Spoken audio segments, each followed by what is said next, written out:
That's that 64 Bassman.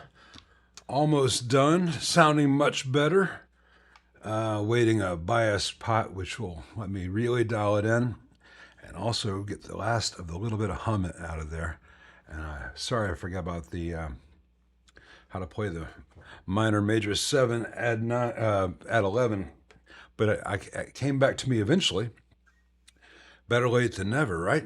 So turns out this Bassman, though in the first video I said it's a 6G6B, is a 6G6C, which one astute commenter noticed. And indeed it is the rare C variant, which differs slightly from the B, just on how the bass channel operates. That is the bass channel. This amp had some other mysteries, which have been resolved, but you'll have to wait for the second video on that. Hello, everybody. Good to see you. Put this in standby for a bit until I get that last bit of hum out of it with my little bias pot trick. It has a little bit of residual hum. Good morning, humans, Wes says. Good morning, Wes, from us humans. I don't want to insert ads now. Thank you, YouTube. Go away. Oh, wow. Hamilton Rose, that's very, very kind of you. I saw you did a super chat. I will get there. For those of you who are new to the stream, welcome, welcome, welcome. Some things you need to know before we get going. If you put some question marks before your questions, I see them more easily. It's much easier for me to see them. Otherwise, it looks like you might just be talking to each other, which is also encouraged. And the other thing, pretty please, only ask any one question once. You can ask any number of questions. I'll try to get to them, but only ask any one question one time. Otherwise, it throws off where I am in the scrolling. And if you give a super chat, I will absolutely answer it before the end of the stream.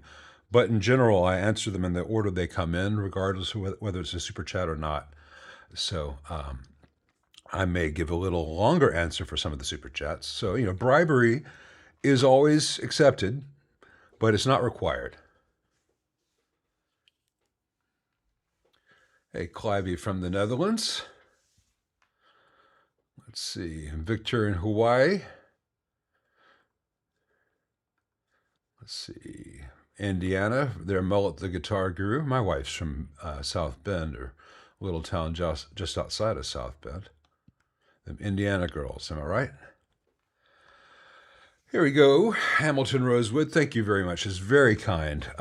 Ask as many questions as you wish. I am far from annoyed that people are here and interested in what I do and the channel specifically, let alone just what I do as a general field. Thank you very much. All right, Hamilton, have you had experience with a Magnatone Varsity? Does it sound like a Princeton? The name kind of suggests it. What are your opinions of quality components used versus Princeton reissues? Well, the Magnatone Varsity is essentially a deluxe reverb with the Magnatone tremolo added. It's louder than a Princeton, but it's not worlds apart. It's much more similar to the deluxe reverb. It is a good amp. It is considerably more expensive than the standard 65 reissue deluxe reverb or Princeton reissue, but I think it is better built than those. Though not that the Fenders are badly built in this one on those models. Depends on how much you want that harmonic trim. It's a very unique sound. It's a very complicated circuit that's expensive to produce, and they do a good job. So that's the real difference between the Varsity and the deluxe reverb. There is the way that tremolo works. The deluxe reverb has an optical trim, the Princeton has a bias trim, and the Magnatone has the Magnatone harmonic trim. Hey, Greg in St. Louis, Matt there in South Carolina, Martin up in Scotland. Hey, Dan Brock, I did not say that. I said that the regular DGT is a really good amp, a standout among PRS's amp lineup, and I would expect the DGT 15 to be very good as well, but I have not had one yet, but I had high hopes. I do not know what's inside the DGT-15. I know what's inside the DGT-30, which is a phenomenal amp. I hope that they did not cut any bad corners on the 15 if they're making them overseas, but I do not know. So I only offer opinions on things that I've had experience with. Thank you, Leon. I appreciate that. Thank you very much. I've been watching the channel too, and I'm sick of it. By the time you guys see a video, I've already watched that video like 40 times, in addition to having experienced whatever I'm filming the first time. So just a second, I've got a stray bit of solder or wire snippet here sitting on my desk. Let me throw it away. Usually I find those by walking barefoot in the office, but sometimes I find them on my desk. I've got 2 desks in here, and the little solder snippets are supposed to stay over there, but they migrate.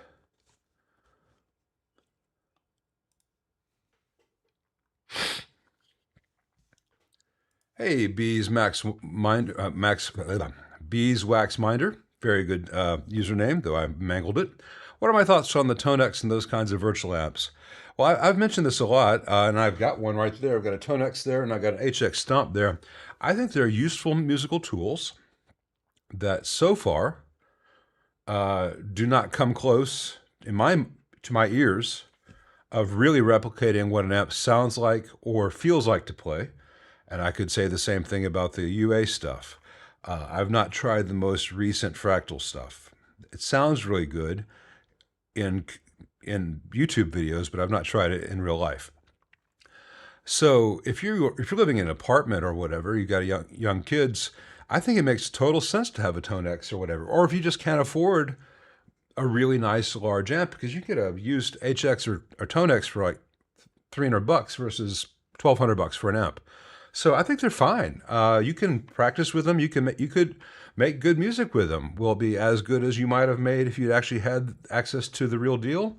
Maybe, maybe not. Depends on your engineering levels. Because it's one thing to say, hey, this guitar into this amp sounds good in the room. It's another thing for the recording of that to sound good. It's an entirely different skill set. And so on that level, the Tonex, etc., can be of real benefit to people. I have no problem with them. Same for just plugging straight into an audio interface and dialing in a plugin in Logic or whatever DAW you use. Anything that lets you express a creative idea is inherently can be a very good thing. But they don't sound like the amps that they're designed to replicate. They can sound kind of like one particular recording of an amp with one particular set of settings, but they're not as flexible. And they don't really cover as much of the possibilities that you can get with an amplifier. Yeah, we'll see where we're at in 5 years. They get better all the time. But I'm not a tube snob for the sake of something being tube or for the sake of something being old. If someone comes out with a new modeling amp for anything under $2,000 that just sounds phenomenal, I'll be the first one to tell you about it. They're not there yet, and they tend to be made very inexpensively, which means that they don't tend to last. I've got a 64 Bassman on the bench behind me. Needed some work. It's good for another 40 years now. I don't think anyone's going to be playing 50-year-old Tone Masters or Fractals. Of course, the whole nature of the digital thing is that they're designed to render themselves obsolete when the next model comes out. And this time, we really nailed it, which is what they've been hearing since the original pod came out. Hey, Dustin, glad you made it. Speaking of knowing how hard it is to translate what an amp sounds like to the medium that people hear it through, either in studio or live sometimes. Hey, Hamilton, thoughts on the limited edition Princeton with a tweed covering and 12-inch speaker? Would something like a Headstrong be worth extra money? Would a couple tweaks to the reissues get you mostly there? Well, first of all, the limited edition Princeton with a tweed covering is just a standard 65 reissue with the tweed cabinet, which to my eyes looks ugly. That faceplate belongs with the black Tolex, and the tweed amps are entirely different. And I don't like the tweed covering on this 60s style amps. If you do, that's fine. The amp is exactly the same, and while I will judge you, others may like it. I just think aesthetically it's hideous. The 12-inch speaker, it's difficult because the 12-inch speaker they put in that is a better speaker than the 10-inch speaker that they put in the standard reissue. But in a Princeton cabinet, you're not going to get huge benefits from having a 12-inch speaker there. There's just not a lot of cubic inches in that cabinet. So a good 10-inch speaker, say like a G10C, et cetera, is going to be a better match for the Princeton cabinet than any 12-inch speaker. The headstrongs, avoid. I've got a couple of videos on those. I was really disappointed to see how poorly they were conceptualized, let alone how poorly they were built. But you can make them real, but you shouldn't have to. So if you want the hand-wired experience, I highly, highly recommend P2P amps. I say Nashville, he's just outside of Nashville, Murfreesboro.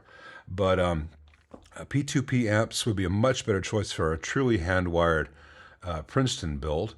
Or you can make a few tweaks to the reissues. I also have a lot of videos up on tweaks that you can make and tweaks that any tech can make to make the 65 reissues last a really long time. And they sound fantastic when they're working right. Also, you can save a lot of money by buying a used 65 reissue Princeton because there are an awful lot of them already on the market.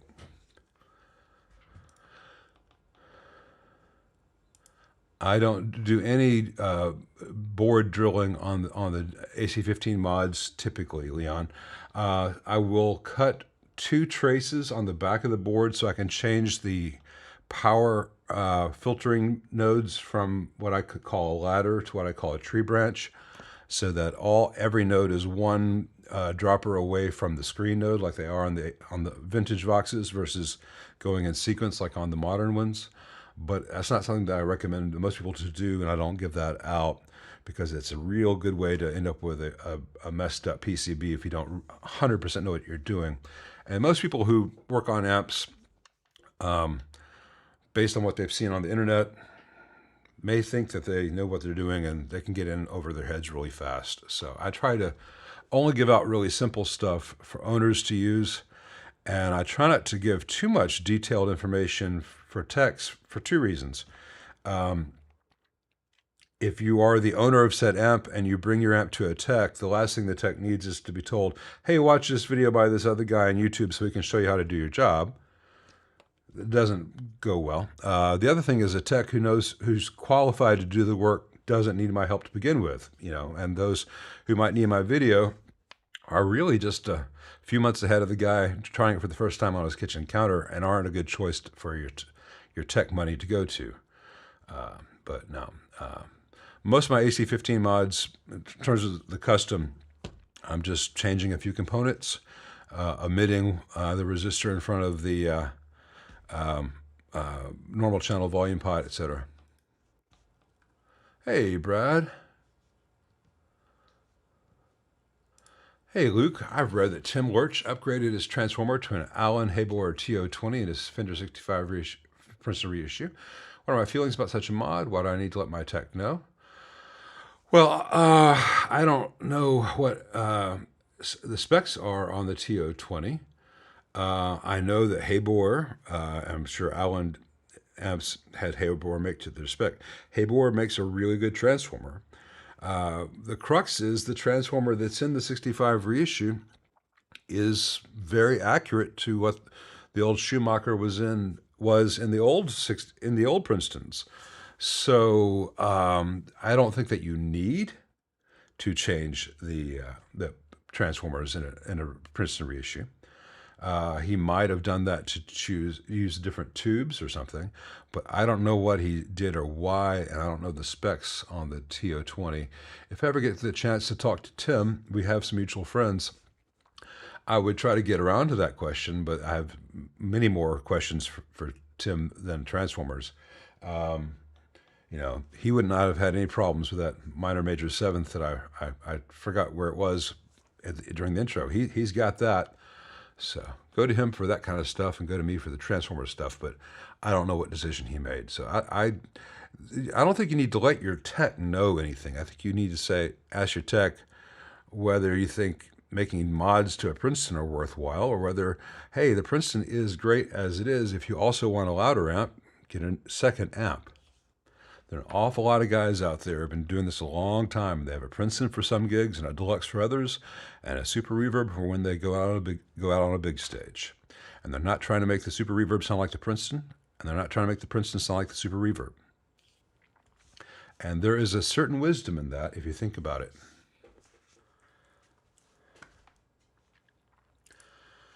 What are my thoughts in putting a Celestion G10 Gold in a Princeton reissue, hoping to smooth out highs and add some mids without boosting lows or changing the character too much? Well, it'll do those things. I'm not a big fan of the Gold. I find it a little bit congested in its upper mids, so I'm not a huge fan of it. I love the blues. I'm not a big fan of the Gold. In fact, I took the Gold out of that P2P amps. 5E3 Deluxe, different speaker, different, it's a 12-inch, different amp, with the owner's permission and consent and approval, of course. And after this live stream, it's got a new Creamback 65 to go in there. I don't find that a Princeton has harsh highs in stock form, and it certainly isn't lacking any mids. Now, I don't know what speaker you have in it now. The stock speaker in most of the reissues is pretty terrible. It sounds like you might want to try the Warehouse G10C/S, which is the smooth cone variant that would also do that stuff. But I've never heard anyone say a Princeton is too bright or doesn't have enough mids, because those are it lives and dies by its mid-range. That cabinet almost enforces you to have mid-range. You may love the Gold. Some people do. I just find it a very expensive novelty.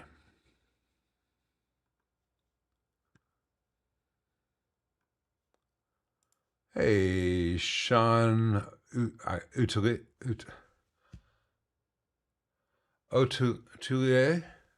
I can't figure out. I'm sorry, Sean. I appreciate that. Hola. Hi from Spain. I'm torn between a new small tube combo, either a Koch Studio Tone 20 watt or a PV Classic 20, looking for lightweight, good sound, and good reliability. Thanks in advance. You're very welcome. I apologize for butchering your last name. Otulit? No, I'm sure it's not that. But and I studied Spanish, and that doesn't the surname doesn't occur to me.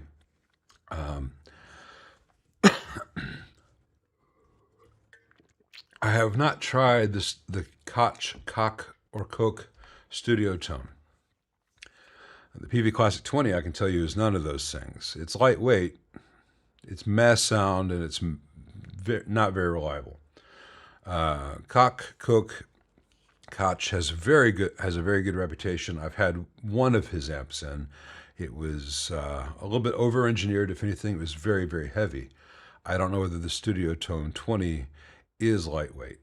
The 50-watt amp of his that I had in was certainly not lightweight, but it sounded fantastic. But again, I've not tried the 20-watt. If you want a new small tube combo, my recommendations are always, before you buy anything else, play a Princeton reverb. The 65, not the 68. Play the 65 reissue Princeton reverb. I love the Vox AC15, but it is larger and heavier. It is a better, both of those are much better choices than the Classic 20. I don't know what the Koch sounds like or costs. Sorry. Frog Feather War Bonnet. Hey, any personal preference for a certain 0.018 to 0.022 microfarad cap for Alnico 4 type humbuckers with 500K pots, Emerson PIOs, chiclets, etc.? Yeah, it doesn't matter. The capacitance matters. The actual capacitance matters. The material doesn't matter. There's no voltage present. Don't waste your money on Emerson paper and oils or any paper and oil or wax caps. It's ridiculous. The two caps that I use in guitars are either an axial 400 volt or 630 volt if I need to span a distance like in a telly from pot to pot. And I only choose a 4 to 630 volt cap because the leads are mechanically strong and it won't wobble around in there. It has nothing to do with voltage, just mechanical strength on the connection. It'll support its own weight over the decades. Or I choose if it's going to be like in a 335, where it's going to be attached to the tone pot and needs to go in a small space. I use a 50 volt or 63 volt Panasonic ECQ because it's a small chiclet that fits in a small space and stays where I put it.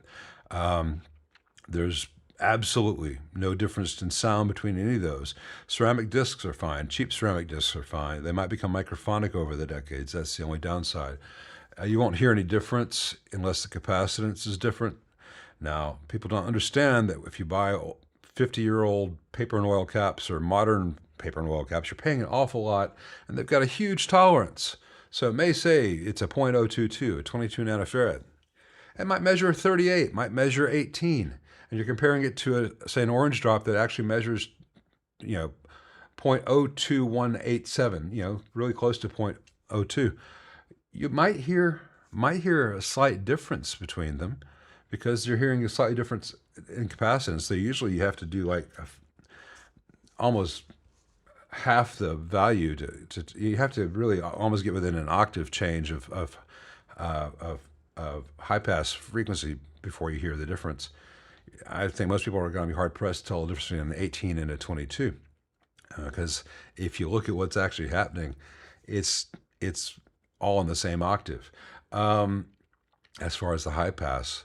And you're also going to be very similar as far as a resonance peak on a pickup.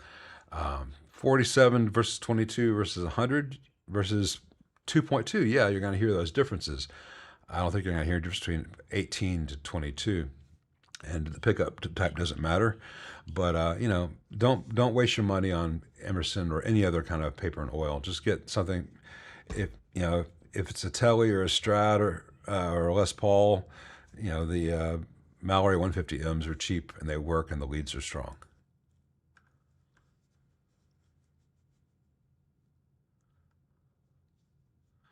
And let's see. Hey, Spruce Creek Traders, thank you very much. Appreciate that. Well, I've got an awful lot of Voxes in my Vox playlist and in my vintage Vox playlist. So if you haven't found all those, you're in for it. Thank you, Eric from Iowa. Appreciate you. Where in Iowa are you from? I've got family near Keokuk, right there in the southeast corner.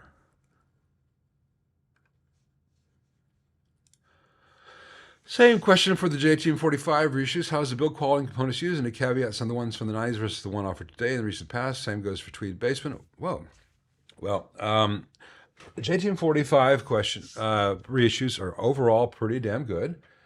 If you get one of the ones where they did not have the power transformer mounted on the wrong axis. So I've got some JTM45 and Bluesbreaker reissues on the channel, some of which were great and some of which I had to move transformers around because Marshall placed them in the wrong place to begin with. And specifically on the Bluesbreaker reissue, the tremolo also sounds awful. Disconnect that, then you've got a combo version of JTM45. But it's a good amp. I think given how much people pay for the Marshall logo versus what's actually inside the amp, I would strongly urge you to look at Germino's JTM45 tributes.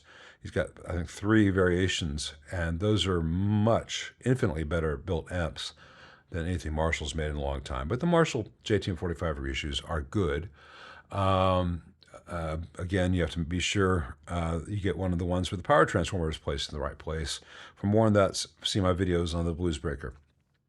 Tweed Basement, I've got videos up on the 59 LTD reissue.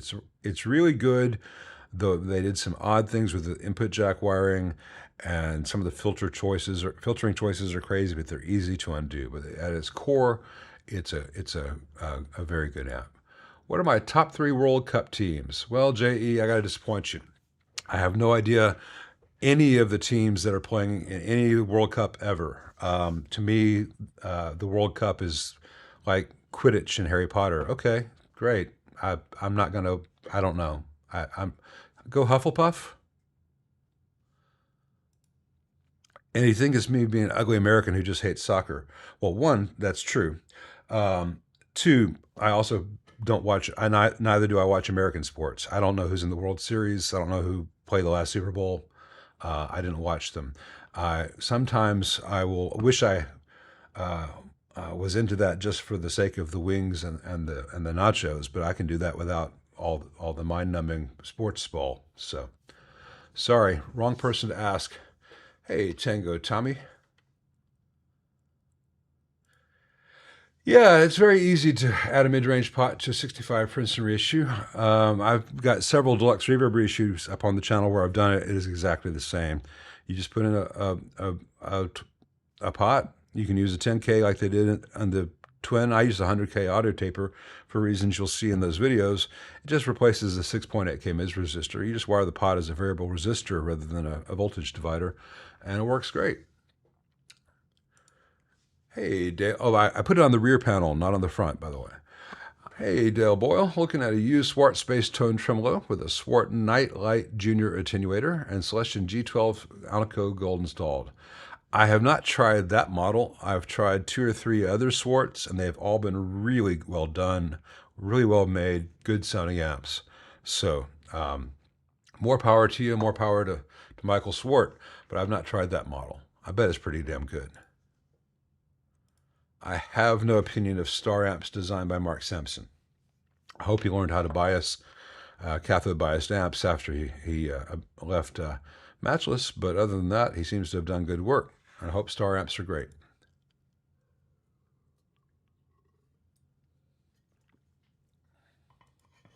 That's very kind of you, Tommy. I'll probably take that Tuesday because they're closed on Monday. I'll take that over to Payne's Barbecue in your honor. Thank you.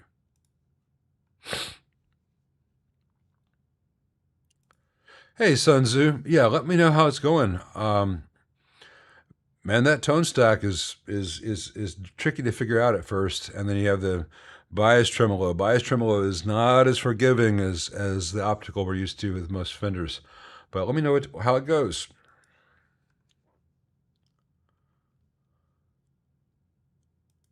No, I said Bandmaster had no reverb, and then later in the 70s they came out with a Bandmaster with reverb, which is a head like this. You can't see this tall to get the reverb tank away from the transformers. But no, Vibrolux had reverb.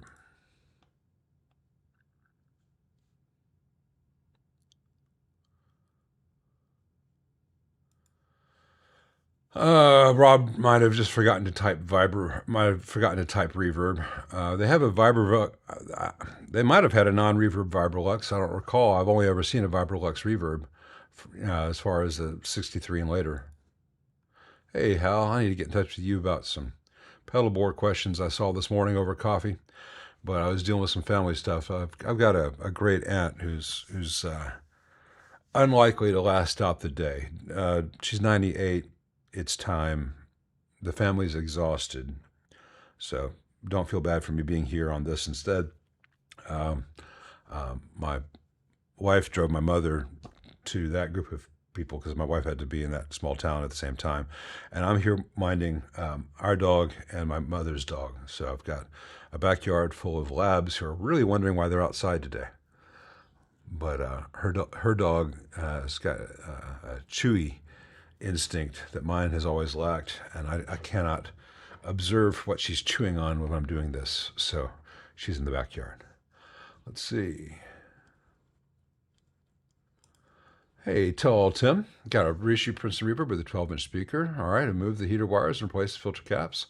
What do I recommend for improving the reverb range and depth?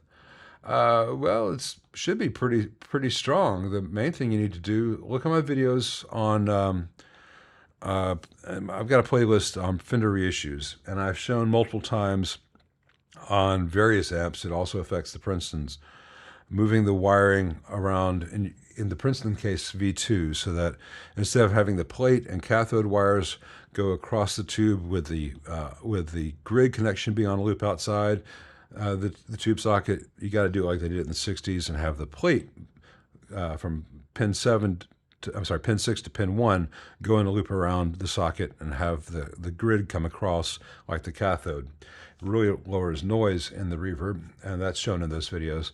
As far as the rest of it, you should have a ton of reverb in that amp. You may need to change the tank. The stock tank in those is usually a Belton, which sucks. And I would recommend getting a Magnatone medium decay, and it's a much better choice. Sounds like the old ones.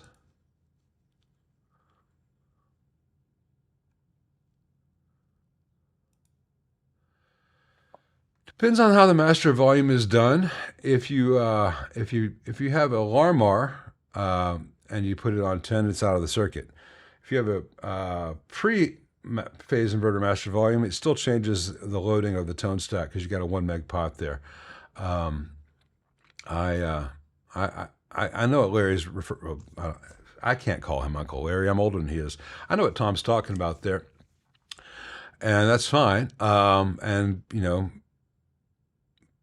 in the real world, those who have 50-watt Marshalls who want to be able to gig with them, a Larmar master volume is a pretty sensible choice because you can always turn it on 10 and it's out of the circuit. But if you have a traditional master volume before the phase inverter, it's always coloring the signal a little bit. Or if you have a cross line, it's always coloring the signal quite a bit. So yeah, he's right. He's also in the position A, where he doesn't have to make as many tonal sacrifices as the rest of us. B, he chooses the amp for the gig. He's not going to be playing the Ryman with a 100-watt Marshall. He'll probably be playing the Ryman with a 5E3 or a deluxe reverb, you know. But if you were to go out on the road and playing stadiums, he can use whatever amp he wants. Of course, he's probably going to just be hearing it in ears and quit the tour because he'll be so disgusted and what impact that has on his tone. But, you know, he can pick and choose more than a lot of players.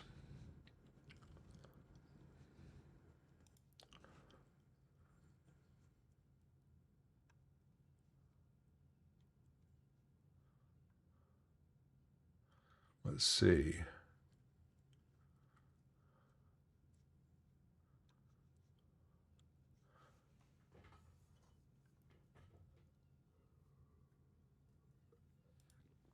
Hey, J.E. Armstrong. I can't tell you. It depends on the cabinets. Some of them would be good. Some of them would be bad. Probably be pretty heavy since you got to carry around the old amps as part of the deal. But yeah, you could put a little way to connect put a 1/4-inch jacket attached permanently to it, so you could hook up a speaker cable to it, even if it's just a female to female adapter. Yeah, if you like the sound, that's absolutely fine. If you don't like the sound, there's no point in it. So, you know, that's true about all these things.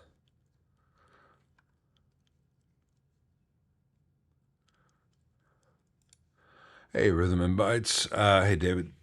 A lot of people who are selling amplifiers and designing amplifiers, even for very large companies, have no experience doing what you see me do all the time, and they've never read a data sheet. So they're just copying what they saw someone else do, and they're not thinking about it. And that's how we keep having 100 ohm screen grid resistors on the L84s.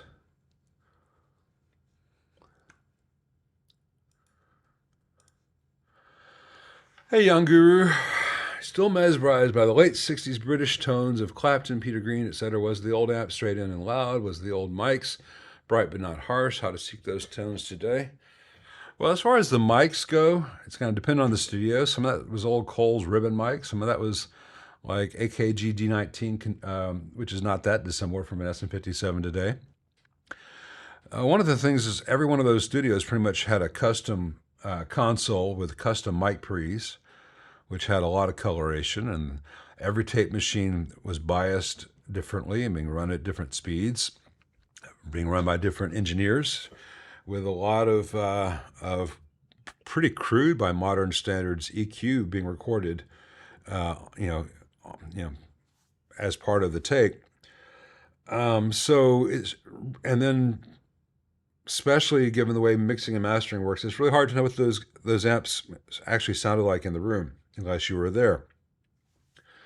But yeah, mostly those guitars were just straight into those amps, and the amps were turned up until they did that thing, and those amps will do that. I'm not going to do it right now, but was it last stream I did the 335 into the AC50, and it was on the verge of doing that kind of stuff, and it was really loud, and I can only do it for about 10 minutes in here. Notice that all those guys are pretty much deaf now, those who made it this long. But yeah, also a lot of the amps that they were using at the time were not the brighter versions of the amp that we see now. Like Clapton did an awful lot of that stuff with I think the Cream stuff, certainly the Bluesbreaker stuff, did not have the massive bright caps on the volume pots that you find on the 69 and later super leads. Hendrix did an awful lot of stuff with a circuit that's closer to a super bass than to a super lead. So the amps were not quite as bright as you might be thinking either. Now, he did use some fuzz, and people debate whether Clapton used a Rangemaster on the Beano album. I don't really hear much of that myself, but it's tricky. The best thing you can do is find a good guitar, an amp you like the sound of, and not worry about whether you sound like the record from 1967, because those guys would not sound like that record at all. Yeah, Clapton did the woman tone during that period, but you can do that yourself. That's not the magic of some of those recordings. But it's really hard to separate what was the sound coming out of the speakers in that room versus what happened after that sound, those wave, the sound waves in the air hit the microphone, and everything after that is just as important, and a lot of that wasn't documented. $1,500 is a good price for a 64 Bassman. That's a real good price. Not a lot of them, and they're built really well. Which OXO coffee maker do I have? It's the one that's in my kitchen, and it says OXO. It does 8 cups. I don't know model number. Let's see. I've never.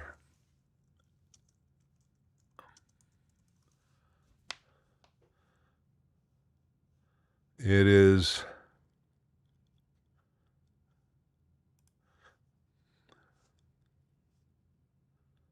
8-cup coffee maker and steel coffee pop container. That comes with a coffee retainer. It's just the 8-cup coffee maker. It's a good one. Let's minimize that.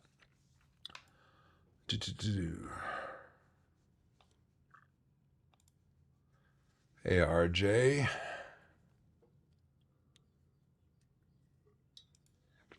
What are my ideas for modding a Hot Rod Deluxe? Hey, Juice. Back in the day when pressed, I would rebuild the low voltage supply to keep the amp from catching on fire, reflow all the solder joints on the output board because the tube sockets always desolder themselves, and just keep the amps going. I've modded one. I made it a really good amp. Won't do it again. It was way too much work. It's not a good platform for mods. I think they should all be retired as they die and not replaced. And the crime is that someone just bought one. Oh, someone else just bought another one. They're still going today. They're still being sold. They're still being recommended. They don't sound very good. They don't last. It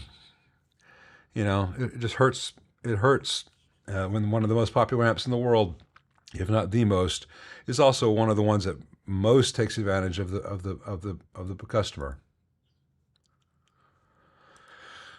Borrowland, is a 64 Bassman in excellent condition better than the 65 Princeton reissue? It is a better amp fundamentally than any of the reissue Fenders. It is a very different sounding amp. It's much louder. It doesn't have reverb, doesn't have tremolo, so it may not be suitable for all needs. But in terms of how it is built, yeah, 64 Bassman in excellent condition is a better amp than anything Fender's made since 1981 or 80. In some ways, it's better than anything Fender's made since 1972.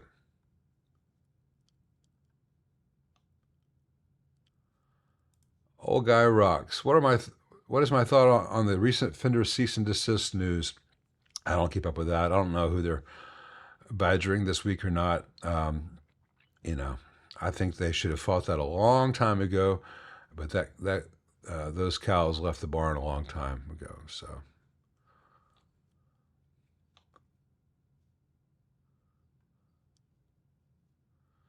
Not Greg Koch. Um, uh, German amp designer Koch, different Koch.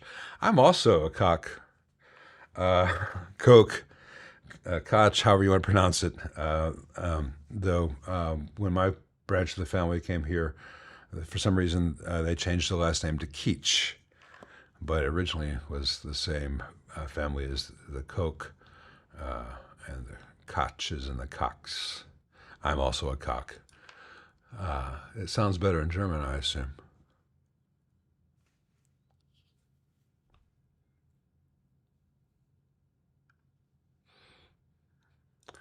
Yeah,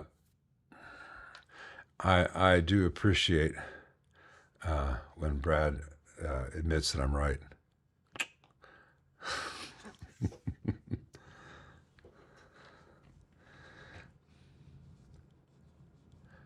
Just when it comes to the German and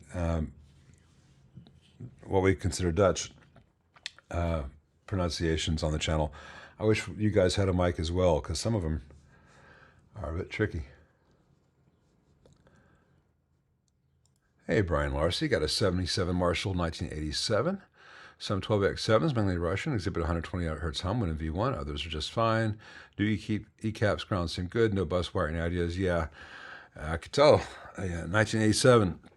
Well, here's the good news. If it was a 2204, it'd be worse. I do not like Russian tubes in the preamps of most Marshall style amps, especially V2, which is going to be the cathode follower tone stack driver. It'll eat Russian tubes for lunch. But some Russian tubes are better than others. Has to do with how they are sensitive to the heaters picked up on the cathodes, which injects itself into the grid. Yada yada. Try a JJ, should go away. Or some of the higher sorted Chinese tubes.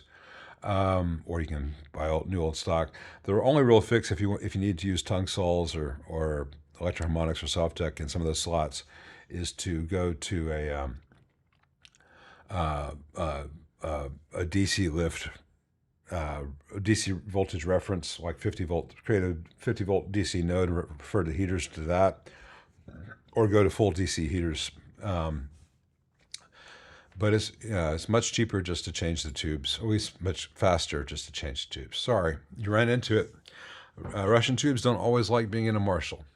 But you can do one other thing just in case. I've shown this in videos. I talked about it in the last video or second to last video, I don't remember which, on the AC50. Move the heater wires away from the grid. Move the grid wires going to V1 and V2 farther away from the wires going to pins 9 and 4 and 5, the black and red wires. Sometimes that's the solution, and then just a matter of moving the wires till it gets quieter, or at least as quiet as it can be.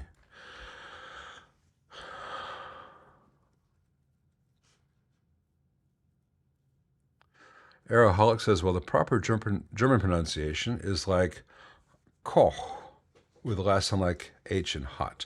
Koch, Koch. All right.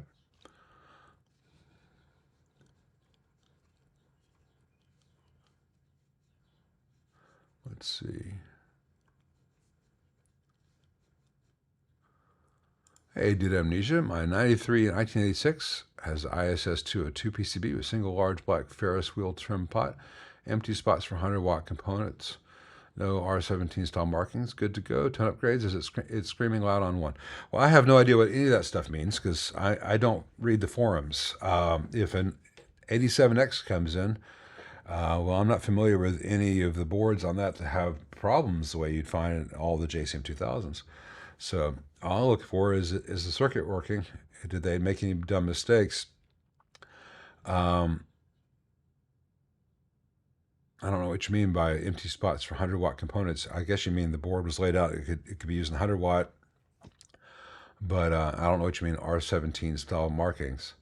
Um, the only issue I've ever had with any of the 1987 X's is sometimes the effects loop doesn't sound that great, and if it's one of the ones that has a little blue trim pot for the heater supply, that thing's got to go.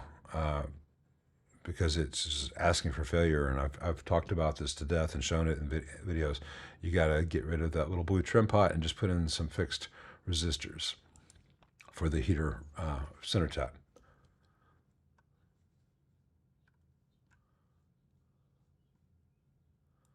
Hey, Frederick Acevedo. Got a Magnatone Blackout 5v3 Tweed Deluxe Modified, 1 volume, treble and bass. How can I tame the treble? It's so bright I have the treble off. It's real harsh. Does not take distortion pedals. How do you have 1 volume? Okay, I don't know what Magnatone did. If they've got 1 volume and they got a treble and bass knob on it, then it's not a 5v3. It may look like a 5v3. I don't know what they did in the circuit, so I can't tell you how to tame the treble. I don't know what they did. You can see if there's a bright cap, which would be a little capacitor on the volume pot between lugs 1 and 2. Wait, sorry, 2 and 3. But that's just a guess because I don't know what's in there. You call Magnatone, say, hey, I bought one of your 5v3 blackout kits, and it's way too bright. What should I try? Because someone there ought to know. But they didn't ask me to design it, and I have not done it, so I don't know what the answer is. If I had this, if you have a link to the schematic, if it's published, if you want to pop that down in the chat, I'll click on it and I might have a solution for you.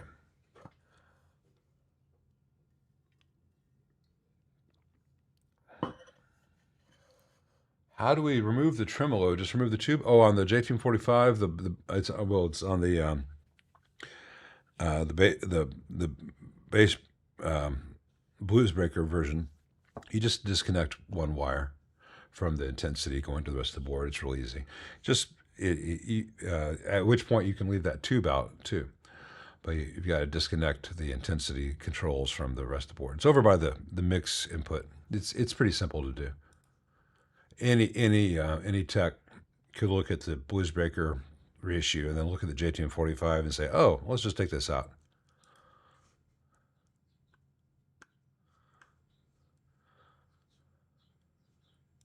Mean sounding in a good way. Well, they're much meaner sounding when they don't have a huge noise floor they got to fight through. There's no defense for not placing the transformers in the correct orientation from day one. Marshall should have had a class action lawsuit on that, or fixed every one of them for free.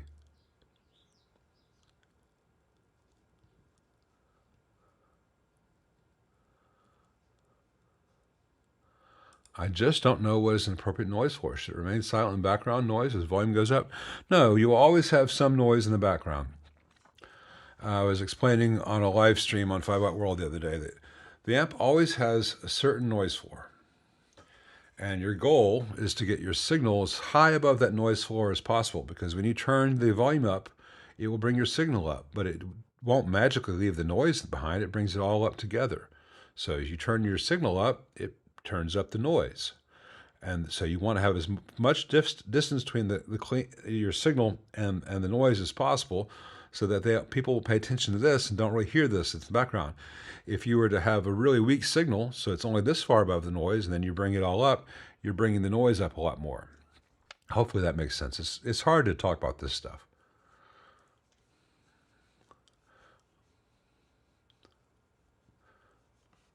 But a Princeton should have a fairly low noise floor, as in very low, typically.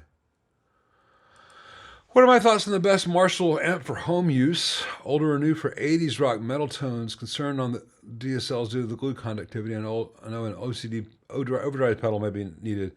I tell you, if you're using it at home, especially for metal stuff, man, get a Tone X or a HX Stomp. It'll be fine. It'll be absolutely fine for practicing all that stuff. because the amps that generate that sound for real are way too loud for home use, or you'll be having them turned down so far that they're going to sound anemic, and you're just going to be stressing and heating your tubes for nothing. Especially if you're playing like a 5150 or something, if that's your like ideal sound, that stuff is better done digitally anyway, because you get the same sound without all the hum and buzz, and the digital stuff is much less likely to catch on fire. There's no subtle nuances with the 5150, so might as well just get the digital stuff.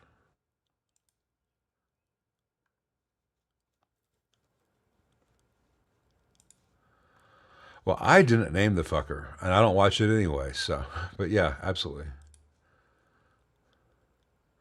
Well, I think Toronto, Montreal. I think they were talking about Japan being in it at some point.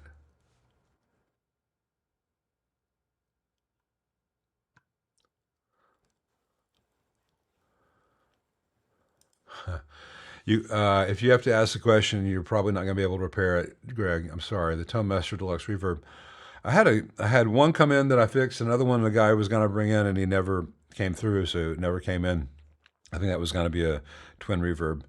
But if I say they're all destined for landfill, they're not going to last, and Fender's not going to support them, then people always put in and say, "Hey, mine's working great. It's been 3.5 years, fantastic. Like, great. See how you are in 5 years from now, and whether it'll still be working then. I doubt it. Some will, but an awful lot of them are going to be dying. And once they're past their warranty period, sorry, man.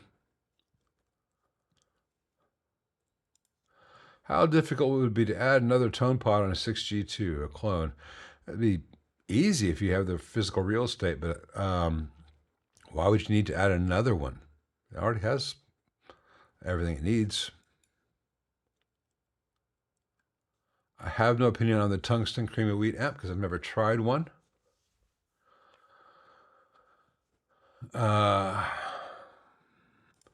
I've not tried the Victoria version of the 5E3. I've tried some of their other amps. Victoria always builds them exactly like Leo did, and PTP built the majority of it just like Leo did, with a few little improvements from a playing perspective. You'd be happy with either. I think the Victoria costs a bit more. They're both really well made. The Victoria is a much better looking little name logo plate. Other than that, they're almost exactly identical. I think Victoria also offers a shellac option. Um, they're both infinitely better than anything the Fender Custom Shop is putting out. Hey Martin, I received a portable power bank today with an AC outlet of 240 volts at 300 watts. Will it be okay for running my amp? A portable power bank? I imagine it would be fine for running your amp. I just can't imagine that it would run your amp for very, very long. Unless if it's portable. I mean, how portable? Does it take 3 people to carry it or just one?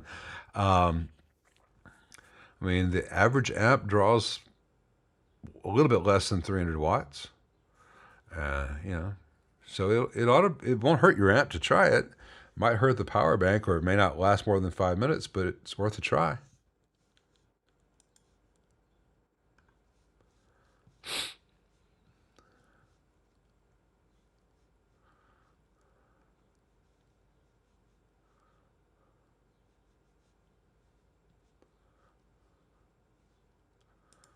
Hey, breathe time breathe, or breath time breath.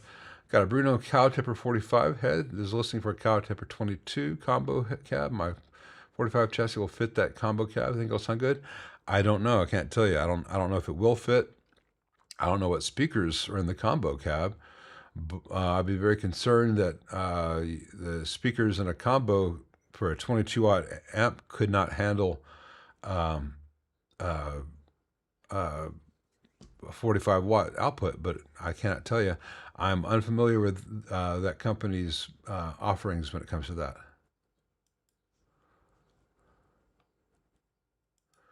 Oh, Monomyth is up in Bloomington. My wife went to college at Bloomington, and we were gonna go up there this summer so she could show me how much she loved that town, and then gas prices. Not supposed to be political on here, blah, blah, blah. But I can't afford to drive from Memphis to Bloomington right now with everything else we've got to do. So, but that's in our plans if gas prices ever get sane, or there's a lot of things that need to get sane first. Thank you, Todd. Appreciate that. That'll help that barbecue go down because Payne's does a hot and spicy barbecue.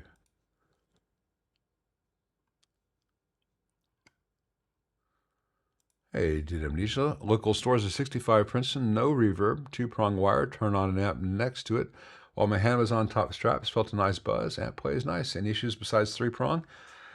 I can't tell you without looking at the amp. I can tell you the 65 Princeton either needs all its electrical gadgets replaced or recently had them all replaced. Most people who recap old Princetons also deal with the power cable at the same time, so it may be all original condition.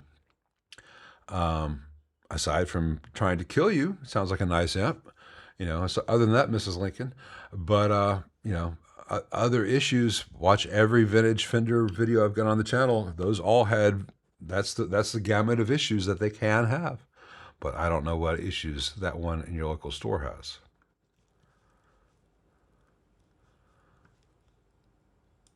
Está bien, ¿tú?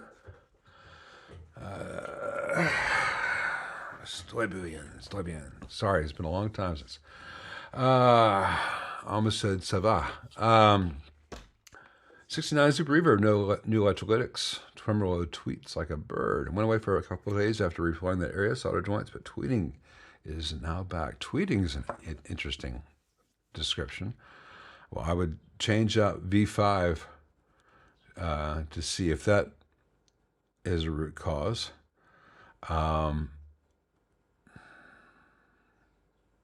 Tweeting sounds like a high-pitched oscillation that's coming and going. Get a chopstick and move all the wires around. See if you can find it could just be proximity to something next to it. Beyond that, I'd have to have the amp. Thank you, Goody. Appreciate that.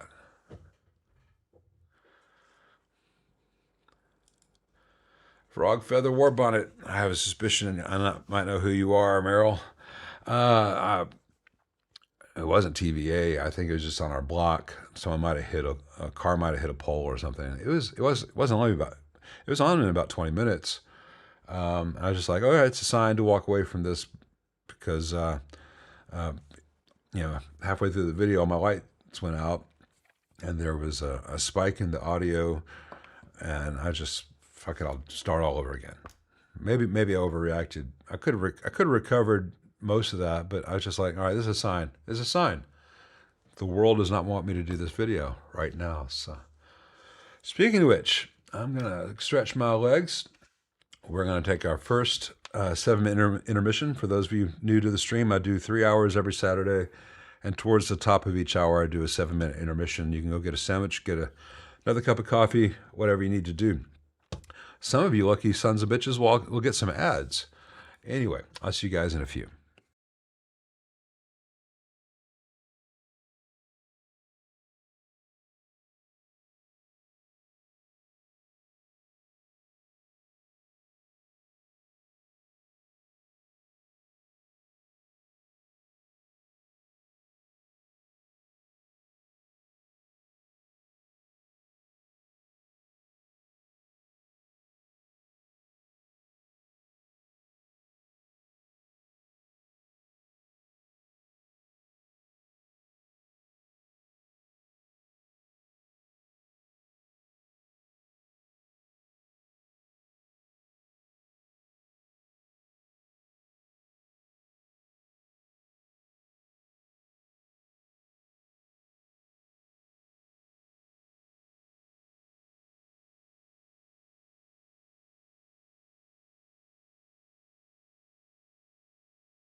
Welcome back.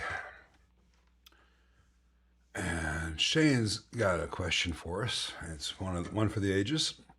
In a solid-state design that uses J-FETs in the preamp section, do they not function the same as vowels for the most part? For the most part, they do, but it's those little details that get you. Probably of all the J-FETs made, the closest is the LMD 150 in terms of behaving like a tube. But the thing is, it behaves more like a pentode than like a triode. Why would that make the J-FET sound any better or worse than a guitar amplifier? Well, it's better and worse are purely subjective. You can make a theoretically better guitar signal with the J-FETs, or op amps for that matter, than you can with a tube. They can be much more linear, have much lower noise, much faster transients, etc., etc. The thing is, we don't tend to guitarists, by and large, tend not to prefer that sound. They tend to prefer the sound with the tubes. Now, whether that's just because that's what we all grew up hearing and all our records have that kind of sound, or whether it's something more universal that transcends familiarity or nostalgia or cultural preferences, I cannot tell you.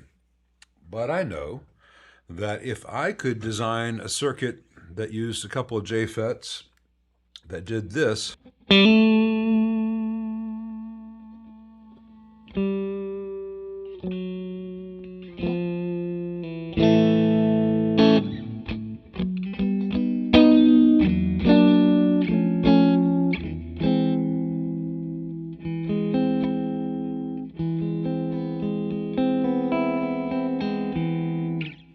there's random notes, I would be a billionaire.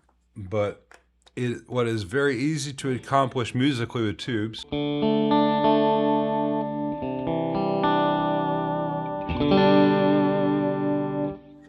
tends to sound less pleasant with solid-state stuff. Now, it is getting better all the time, but the solution is not going to be J-FETs versus transistors versus, regular transistors versus op amps. The real answer is going to be digital, where they're doing the modeling better and better and better. And those will use solid-state stuff to do it, but it's not going to be doing it to emulate the tube in the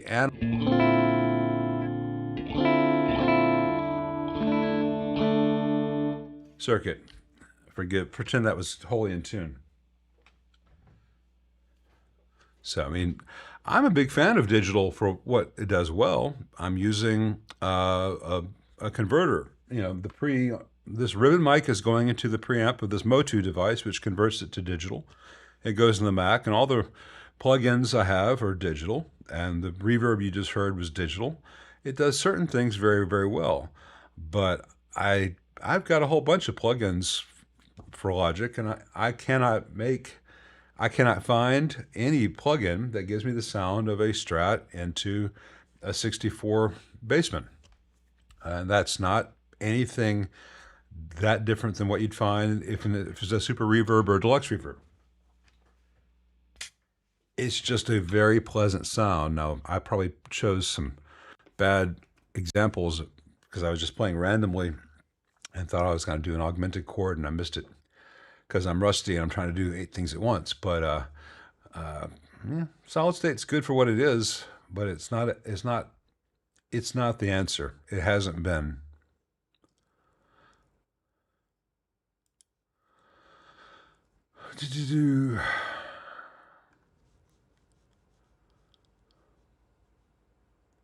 Hey, Tim. Speaking of going for augmented chord and wishing I could answer your questions, had his tech change the transformer with a hope to remedy kazoo-ish bass at high volume. Seems to have done the tricks. Well, very good. The Allen spec stuff is good. Hayward is good. I'm glad your tech sorted you out there, Tim. And it's quite the thing to know that you're watching me hit the wrong chords in real time. I'm going to go crawl in a hole now.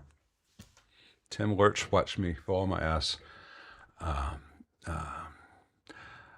also, between you and me and the fence, last week when I was playing that AC50, the overtones on it were such that when I did this, it just rang out and rang out and rang out.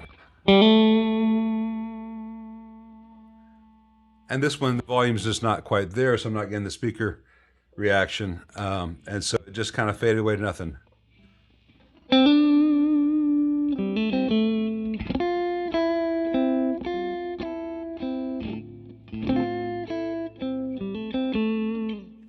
And again, I'm rusty as hell. If I turned this up a little bit more, it would do it, but then I'd have to change my mic pre. Anyway, watch me for the amp stuff, watch Tim for the guitar stuff.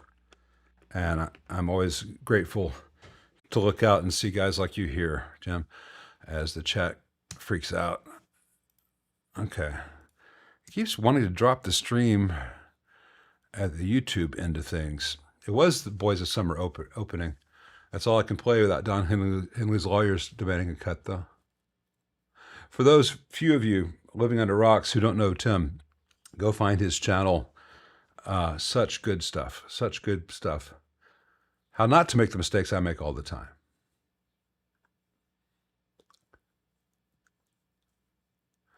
Brad wants to know, how do I decline amps I don't want to work on? People get upset and dejected and indignant if I don't take on their shitbox amp or guitar. I sometimes just am guilty of ignoring them. Just don't respond to the email because I am legitimately busy. And sometimes I'll get another email from them saying, hey, trying again. I'd really like you to work on this app. Sometimes the second email is like, you mother, why don't you respond? If you're not going to respond, I'm like, okay. Then I know that would not have been we would not have been a good pairing to work together. So I'm busy all the time. I got this 64 Bassman. I've got a 63 reverb unit that goes with it. I've got the 65 AC50 finishing up. That's almost done. I'm finishing up that old Ampeg. I've got some tweaks on that 5E3. Tomorrow, a Tone King Imperial's arriving, and on Monday, a 54 Deluxe is arriving. And, I only have so much real estate, and I've got some other stuff here that I'm not even mentioning. And so I cannot take everything that people want me to work on. And some people, I reply and say, I'm sorry, I'm too busy, or I'm not interested in that. Like a guy sent me an email yesterday about working on some Mesa, and I've got to find a polite way to say, no, I'm not ever going to work on your or anyone else's Mesa. And some people don't react well, and then I'm like, okay, well, that's good. So I think when they're really rude to you like that, Brad, because you declined to work on it, that is a free way to learn what life with them in it would have been like, and you chose well. Rivera 2-channel amps, 25 to 45 watts. Thoughts? Well, they sound like Rivera amps. It's a thing. I don't like all the bells and whistles, and there are a lot of bells and whistles. I disagree purely subjectively with some of his choices as to how a bright switch should work or a mids boost thing should work. I tend to like simpler things, but his stuff is really well built and does what it says on the tin. If it makes you happy, it's a good choice.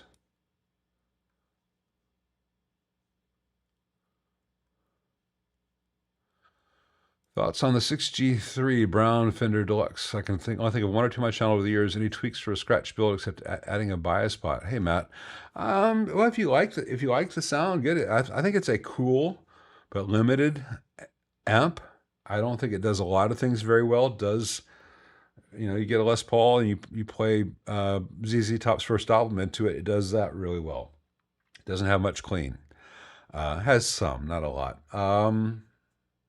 For my tastes, I think the 5E3, the earlier Deluxe, and the AB763, the later Deluxe, are the better amps.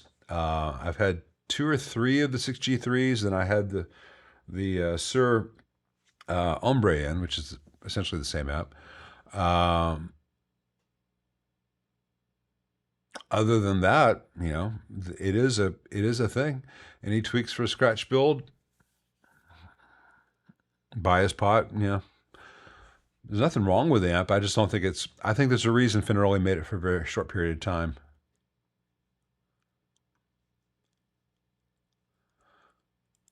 Thanks, Matt. It was very frustrating watching it back that you could not hear the differences very clearly between plugging into input one and input two. On what I was sending out to Keith, it was very audible, and then when I listened to it back, whether it's Keith's internet or something, I don't know. Anyway, but let's do it again. So here's input jack one.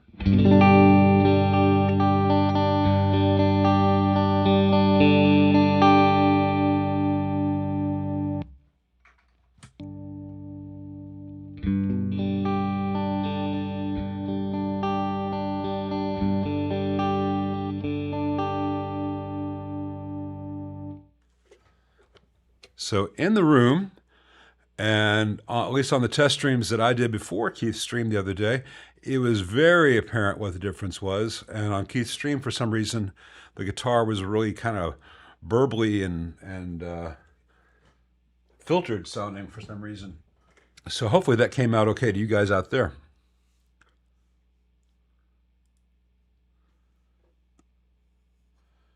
D. Ramirez just bought a Marshall 1964 by 12 speaker cab for your Runt 20. How can I check the cabinet is actually running 16 ohms? I have a cheap multimeter.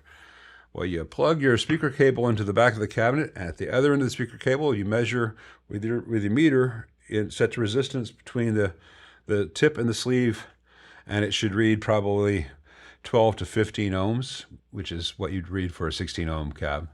It won't measure 16 ohms. It'll measure something over 8 ohms. Closer to 12 to 14 or 12 to 15 usually.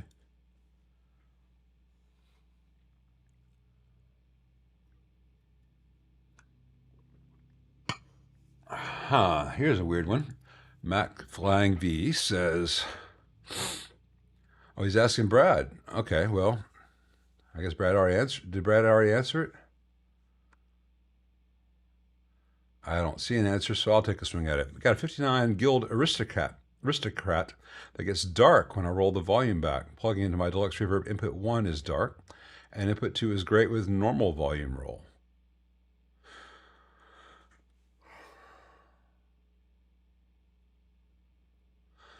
I'm wondering if your Deluxe Reverb is miswired, or you may be in a normally operating Deluxe Reverb. That should not ever happen with a 59 Guild. I could see it happening maybe with some low impedance pickups, but that's not what's going to have. I would triple check the wiring of your Deluxe Reverb inputs, or just because input 1 should be much louder and brighter than input 2.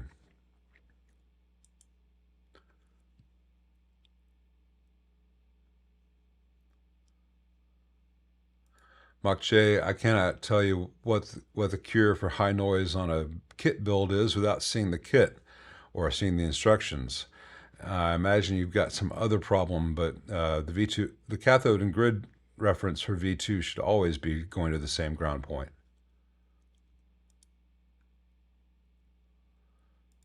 Either thin double-sided tape, like the little 3M stuff, or contact adhesive. You want to make sure both surfaces are clean before you do either way. The best way to do it is to remove everything from that side of the amp and take the panel off and clean both surfaces, and then a very, very thin layer of contact cement on both. Wait 3 to 4 minutes. It's tacky. Then you have one shot to put it back right. So get it lined up right. And that's the best fix. And know that like if it's like most bad cats that run really hot, the chassis itself gets really hot, it'll probably separate again over a few years as the glue heats up and dries out.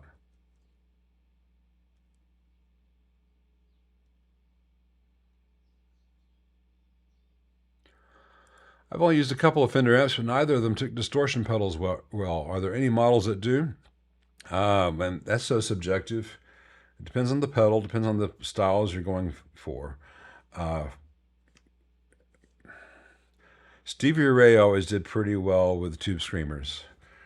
Um, um, Robin Ford always does pretty well with what do you call it? Zen drives. The awful lot of guitarists have used an awful lot of different overdrive and distortion pedals quite happily with Fender. Fenders. Gilmore never had too many issues using tube screamers, not tube screamers, blues drivers and big muffs. But it's all subjective to taste. Now there are some Fenders that have a bright cap, like a deluxe reverb in stock form, that become really painful with a lot of overdrive pedals.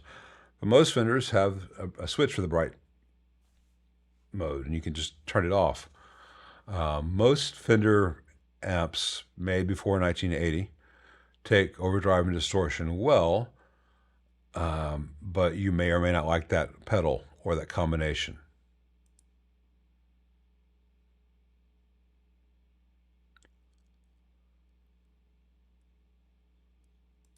Avoid anything that says H and K. They're nightmares to work on, and they have so many components that are only available from them, and they will charge you 300 euros for something that would cost $8 if you had the source for it. I'm not a fan of that company. As Greg, remove the 330K resistor on Vox AC15C1. Did you remove it or did you jump root?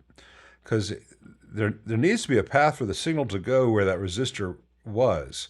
So you can't, if you remove it, you won't have any sound out of that signal. You need to replace it with a straight wire or a very, very small resistor.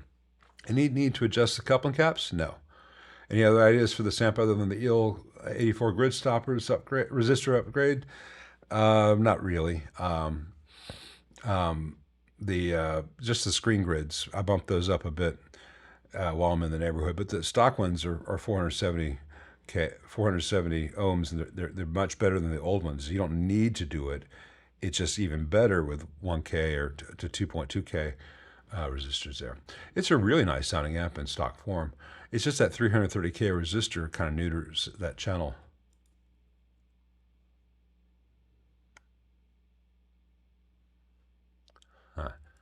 I had lace sensors a long time ago.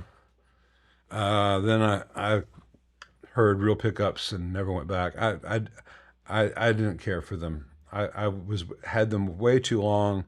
Kept convincing myself that they were great, as quiet as EMGs and all, but still really sounds like a real Strat. And then I would play a real Strat. And once I learned to hear past the single coil hum, I'm like, okay, my lace sensors suck.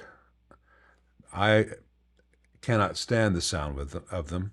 But again, it's subjective. Some people love them, and it doesn't hurt anyone else if they love their lace sensors. But I don't want to ever have them again.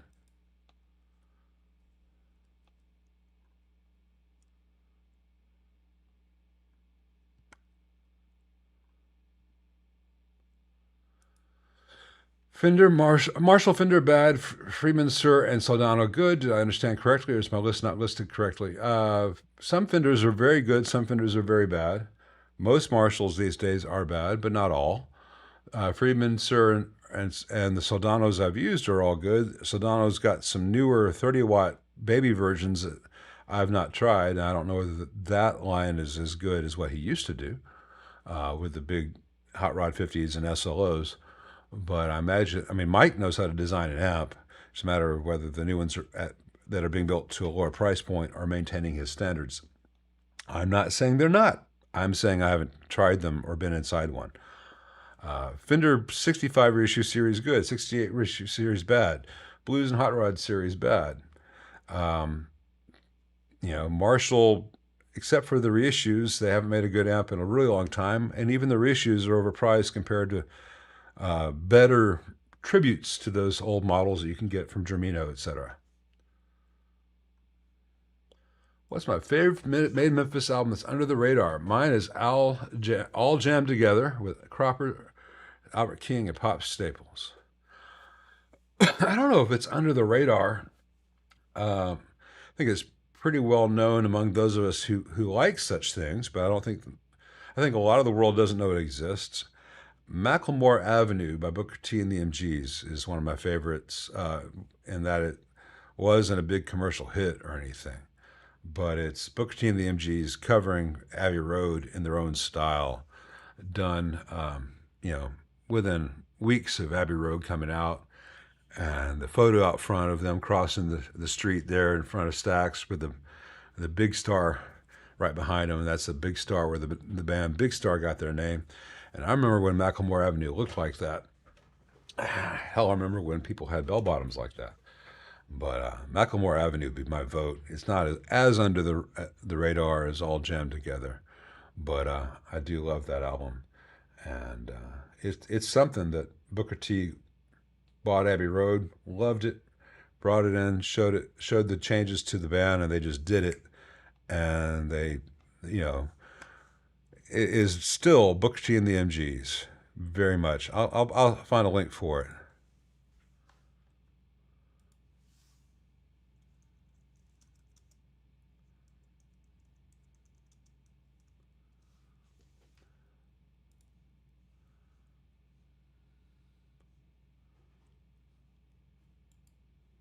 Let's see, copy link. I'll put a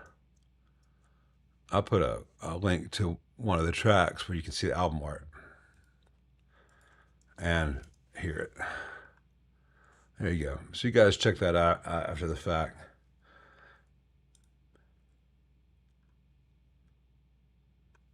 Let's see.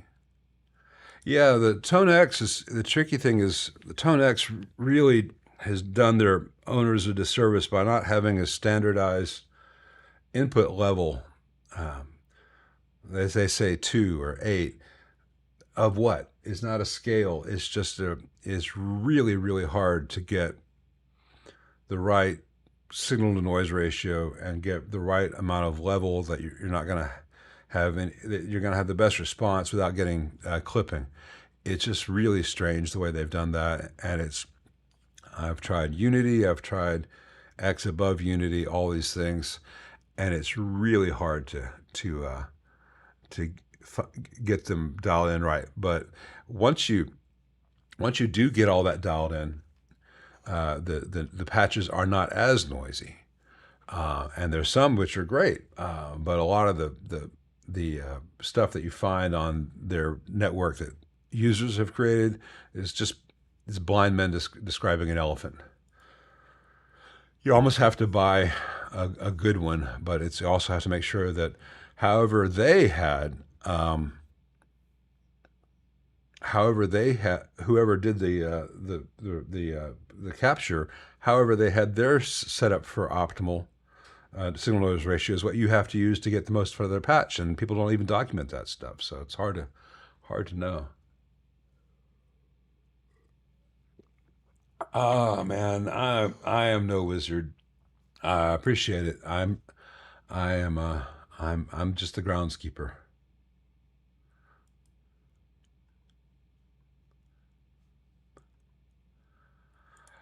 I think I had a VC15 in, and I don't recall what I did to it. It was not a bad amp. It was not a great amp. I don't have much memory of what was in there. Sorry.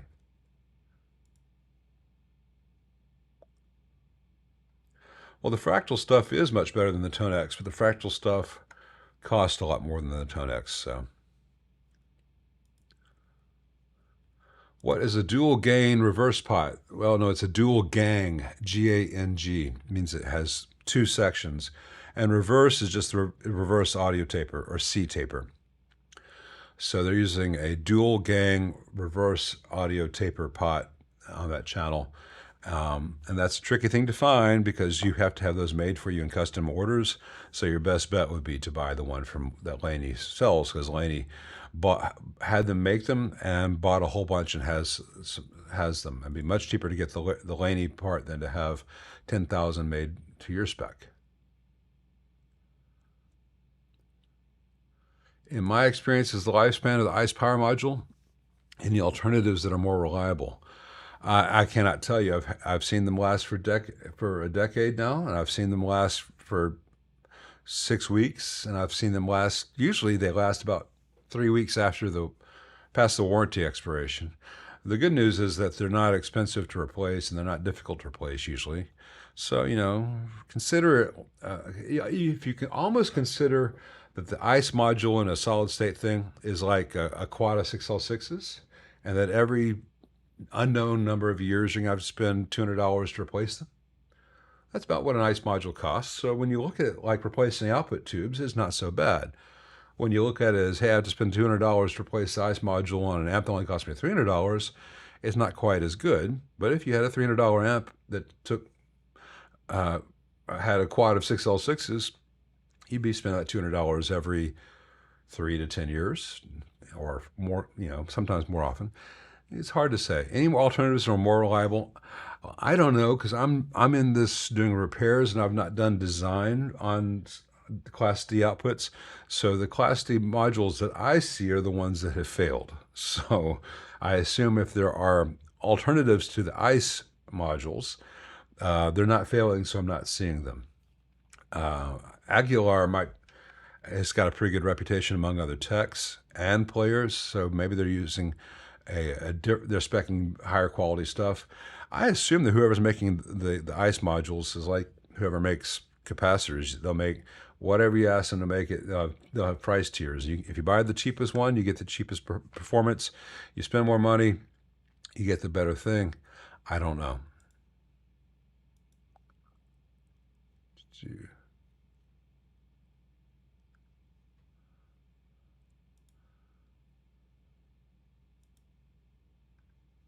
What are the advantages and disadvantages of PRS bridging the treble and bass channels in their HDRX Marshall-inspired series of amps? I thought it was an innovative approach. Well, it saves you a jumper channel, a jumper cable, that's it. There's no real disadvantage I can think of. The advantage is that you can get the same sounds without using one additional little jumper cable. It's not really innovative.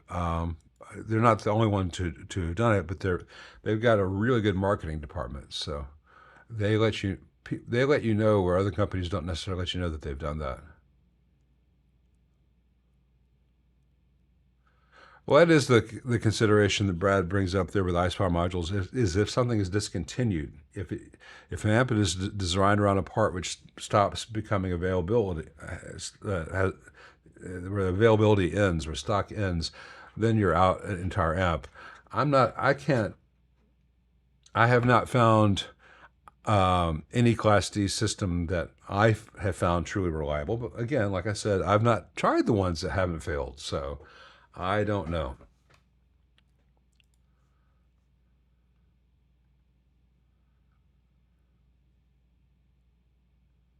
Let's see. I have not been inside the Plex. No, I'm sure it's good. I mean, Dave, I don't think he had an aneurysm when he was designing that board or anything. I think it's built the way he builds all his stuff. It's not like the Plex is fundamentally that different in terms of the circuit design from, say, the Runt or his other existing models.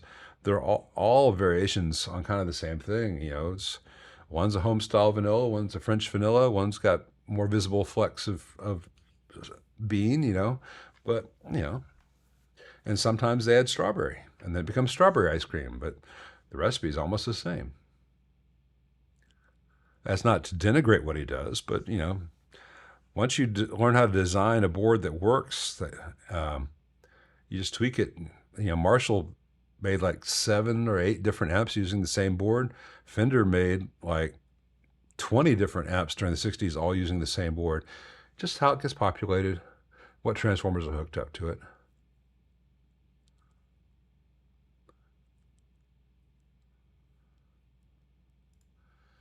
What's my opinion if there's any useful audible difference in the orange drop versus mustard cap versus poly sound difference? Is it a load of wank? I haven't tested personally. Well, I've heard polypropylene and polyester sound slightly different from each other cumulatively, like all the components in an amp, all the coupling caps, not just one. It's not like you change one and the sun breaks through the clouds and God comes down and gives you an ice cream cone or anything. Back to ice cream. Apparently I'm hungry. I find that polyester's the appropriate sound, and polypropylene sounds a little bit sterile. A little bit, tiny bit. Doesn't mean it's bad, it just means I find the attack a little bit more immediate. But again, some people are going to like that. It's not a huge difference when it comes to film caps. You can hear more of a difference in picofarad value caps. The material changes. And I don't know why that is. Maybe it's because our ears are more sensitive at certain frequencies. Maybe because those materials have more inherent differences with temperature coefficients and all that stuff. I don't know. I have more preference when it comes to, I don't want to have silver micas, especially generic silver micas, in a lot of amps. I love ceramic discs, but if an amp comes in that has all 715, 716p orange drops, I'm not going to insist that they all get changed out for the 600p or 240, the polyester versions. It's fine. It's just going to have a slightly different character.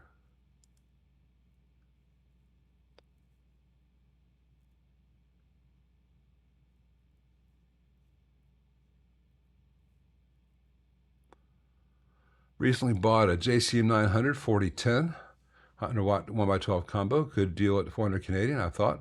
Only came at 2 6L6s, so I biased for 2 tubes, set the impedance selector to 416 ohms.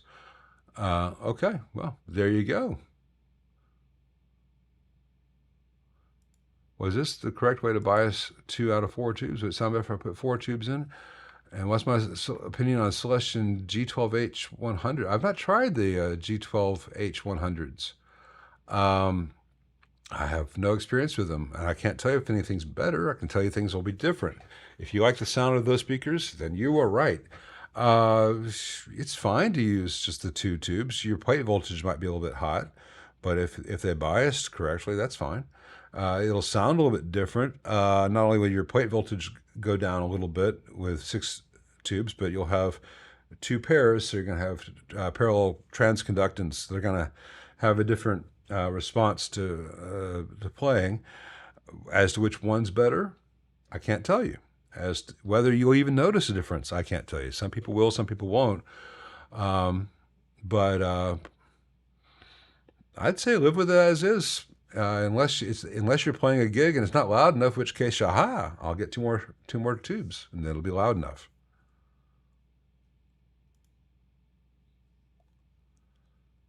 Oh, I don't think we need to quote him too much before we'll start talking about crystal lattices. I don't think he knew that much stuff. Besides, these aren't cathode ray tubes.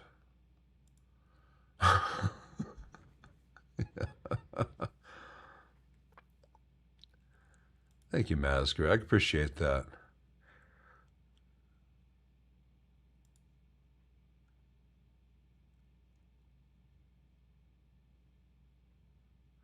I have a 59 Bassman reissue, and I don't think it sounds much like the original. I've tried 57, 51 tubes in V1, but the amp feels weird without a 12AX7.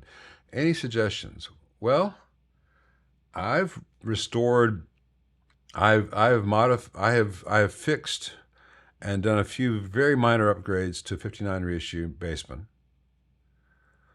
And at the same time that I had restored a 58 Bassman, and I put the two right next to each other. And if I played the 59 through the reissues speakers or vice versa, if I played the 59 through the 58 through the 58 speakers and then the 59 reissue through the 58 speakers, the amp sounded almost identical.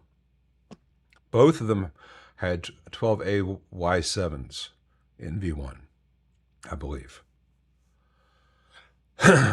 No, I'm sorry. That's a 5A3. I was thinking of the comparison. No, this was all 57, 51s. I mean, not 57, 51s, 12AX7s.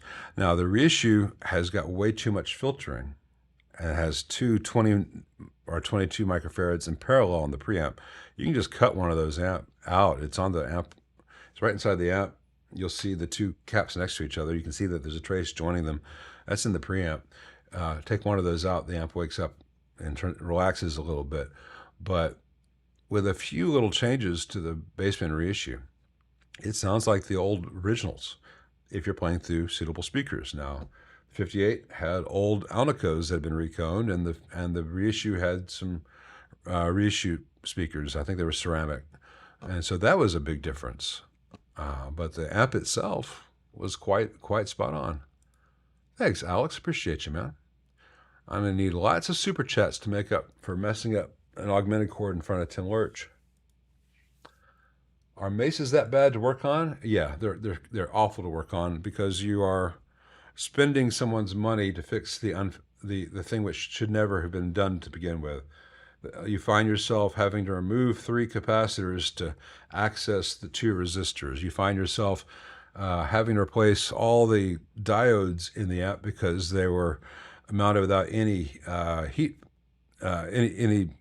dissipation, and so all their solder joints are going to hell because they've been running too hot.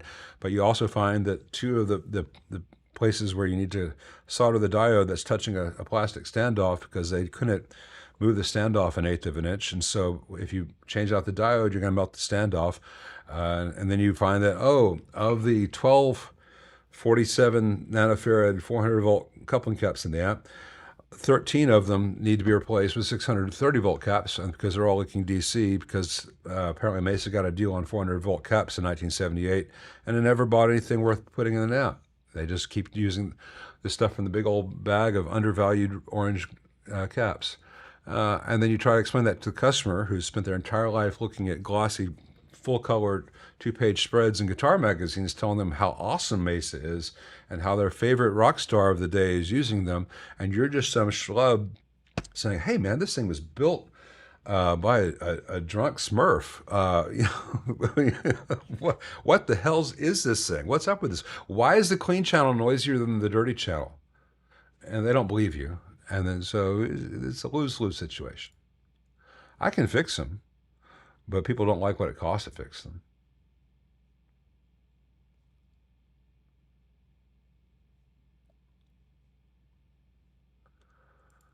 Or it gets the hose.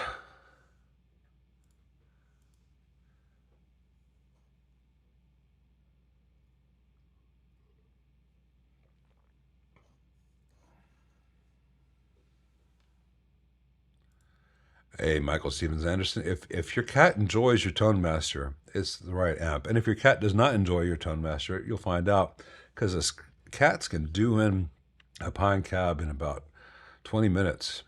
Ask me how I found that out.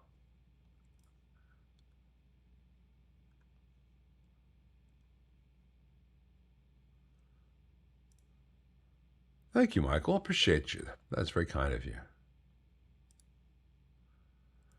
I think I probably did say something along that line. I think everyone does deserve to at least people should at least spend time with some great amps so that they can make an informed decision going forward. What gauge cover material do I think is best for connecting the speaker to the amp in a combo? In a combo, 20 or 18 gauge anything is fine. You don't need to get that far. Michael, you said I didn't answer your question. I'm not seeing a question from you. I'm just seeing the super chat. If you have, I will. Oh, you really want me to answer that? I thought it was just joking. Okay, if your Tone Master Deluxe is working and you like the sound, don't feel the need to get rid of it because I said it won't last. Unless you are really being careful. If you love the sound of your Tone Master Deluxe, but you're concerned that it will catch on fire just because I said it's likely to, and you wanted to sell it while it still had some resale value, you'd probably be happier with an actual Deluxe with a cream back. Longer term, it's guaranteed to keep working for many more years, but it'll be louder. I mean, if it's just for home use, seriously, there's nothing wrong with having the Tone Master.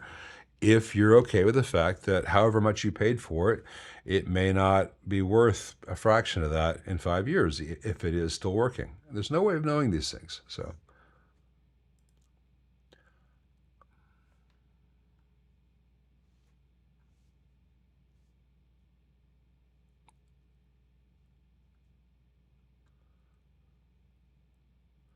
What happens when you plug guitars into both inputs simultaneously? Input 2 is still, it's a little bit quieter because it has 136K path to the 1 meg input, so it's got a little bit more of a voltage divider. It's going to be a little bit lower in level than input 1, but then both inputs will be a little bit lower than they would by themselves because you're mixing two signals at once.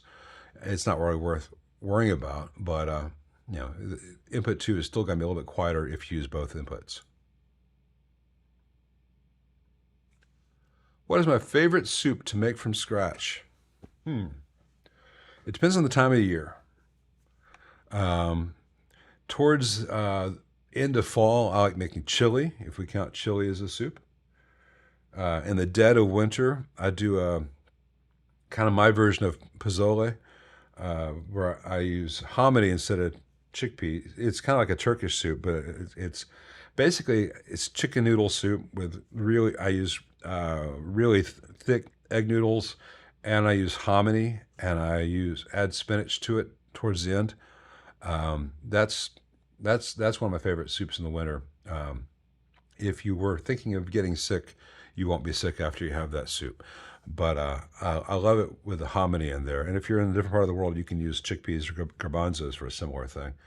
But I much prefer the taste of hominy to chickpeas.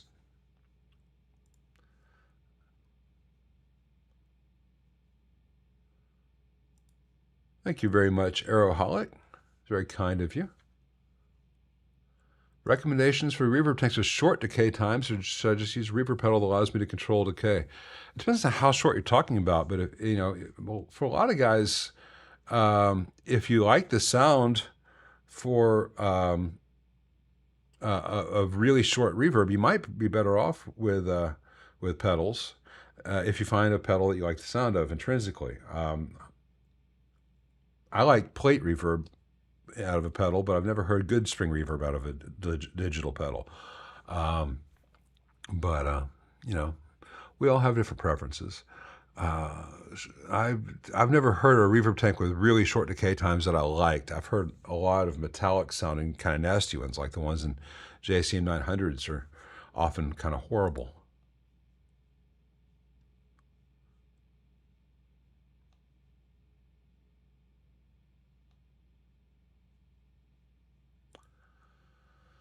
Looked into Pan X replacements. Codec said T-Max pulled EL50. Other said Acros 2. Okay, I'm missed out on something there going by Adriel. If you're still here at the end of the stream, after we do 3 hours of guitar stuff, I've got some black and white film photos to share with those few of you who are interested.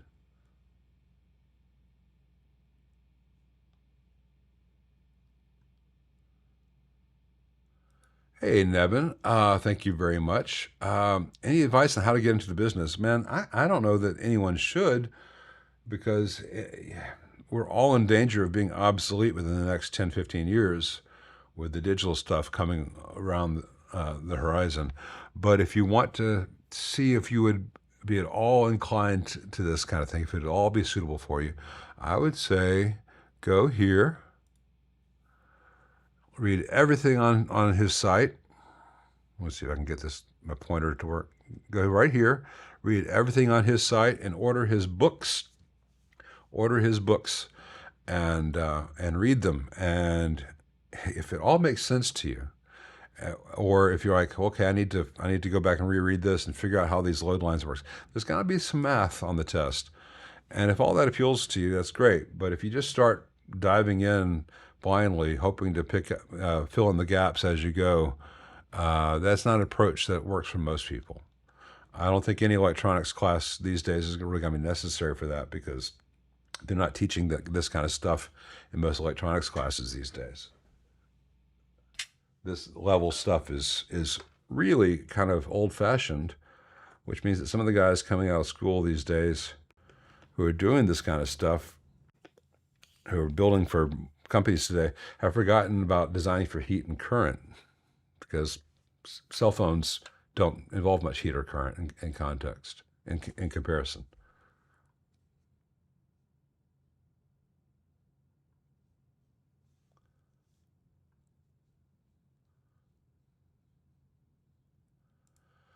Hey, alas, poor York. I've never owned an amp with an effects loop. I only use one pedal, a UA FX digital tape delay. Am I really missing anything by not having an effects loop?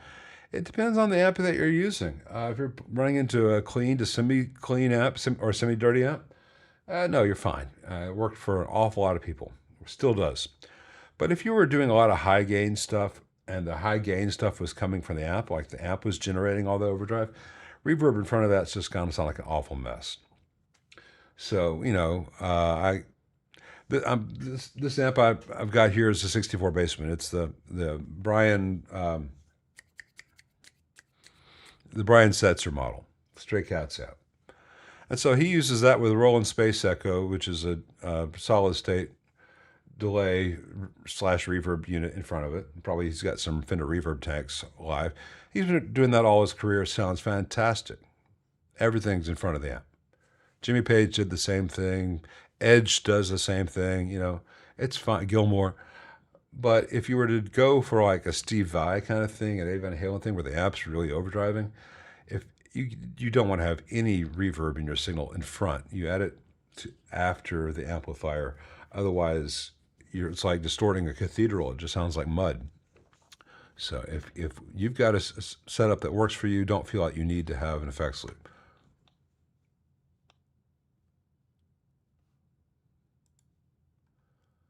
What is my opinion of bootstrap pickups?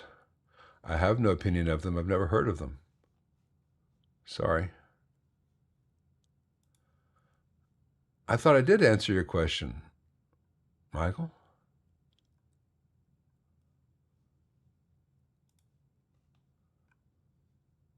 If you're seriously concerned about your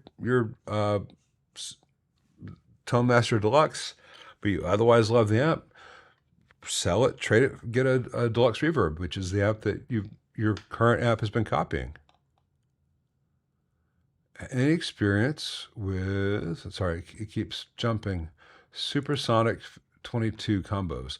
Yeah, but they weren't good experience. The Supersonic series is really bad.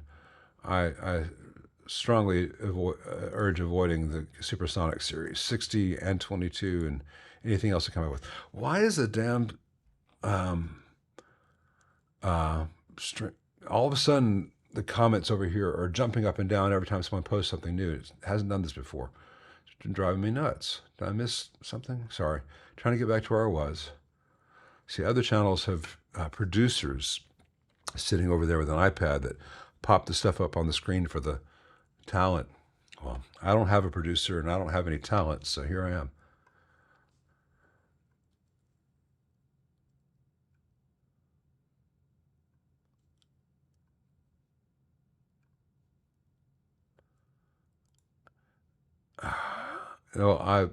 We'll all figure it out together. I feel new here some days as well, and some days it feels like I'm always here. You don't have to give me a super chat to get your question answered. I will always answer any question that I can. When the stream isn't scrolling wildly on me like it is right now for some reason, but stop jumping around so I can get control over this thing. All right, where were we? Sorry. There it is.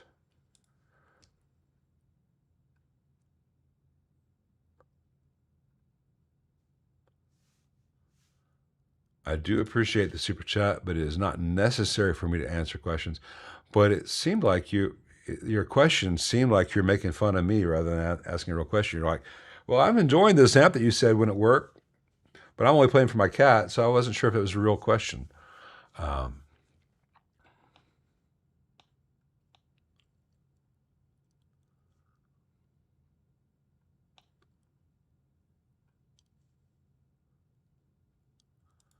Michael, you do not have to ever give me any money on here, especially if you're retired.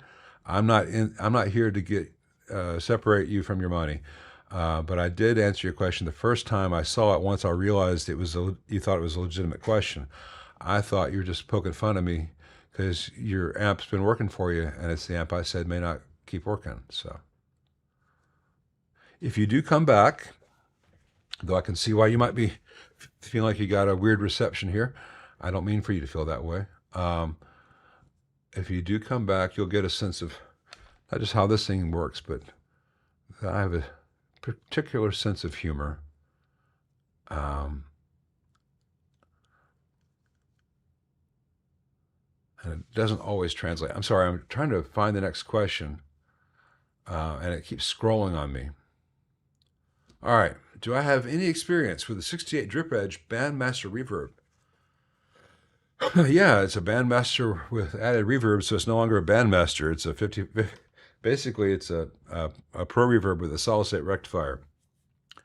Or did Pros have solid state rectifiers at that time? Anyway, the Bandmaster was always just a 50-watt twin without reverb. Then they added the reverb, but they kept it as a head, so it's a giant head. There's nothing, especially in 68, there's nothing about that amp that separates it from other models. Basically, if it's any of the amps, the Fender amps with tremolo and reverb, they're all the same. The transformers are different. One resistor on the board changes. Everything else about those amps is the same. Some have mid pots on both channels. Some have mid pots on one channel. Some don't have mid pots. Other than that, all the stuff inside is the same. And they're good amps.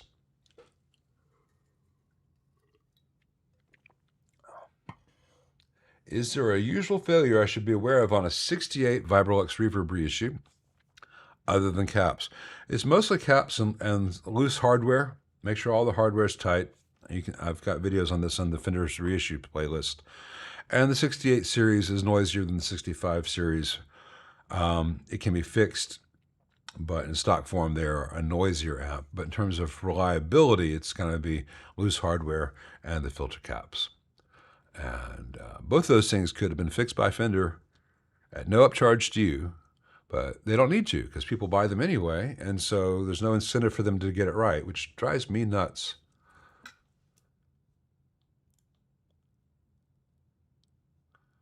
Yeah, that's the thing about Tonex, man. Every person who does a capture has their own method and their own setup, and so you can have like 4 things that are everyone's saying this is the best capture ever, the best. This is the one to get. And you can't go back and forth between the 4 of them without making massive tweaks because they did the capture with entirely different analog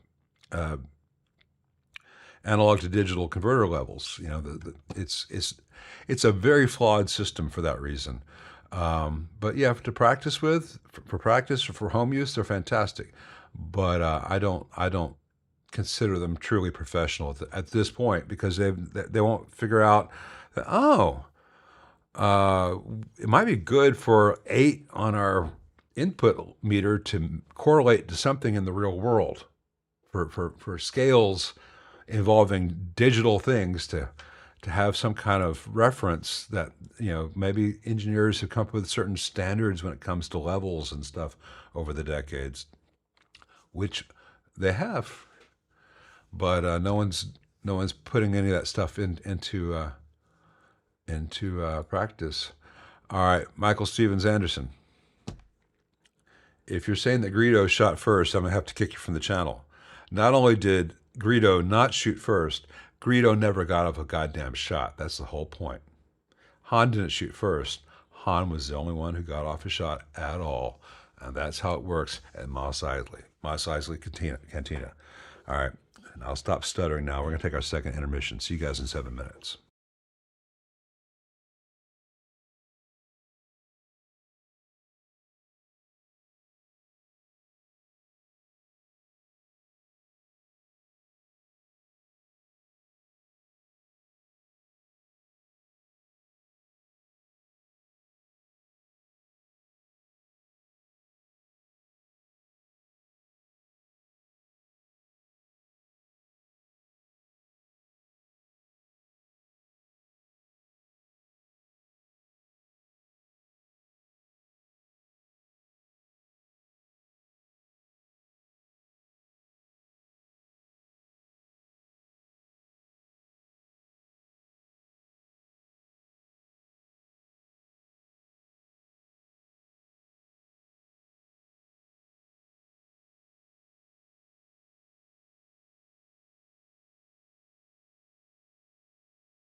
All right, y'all.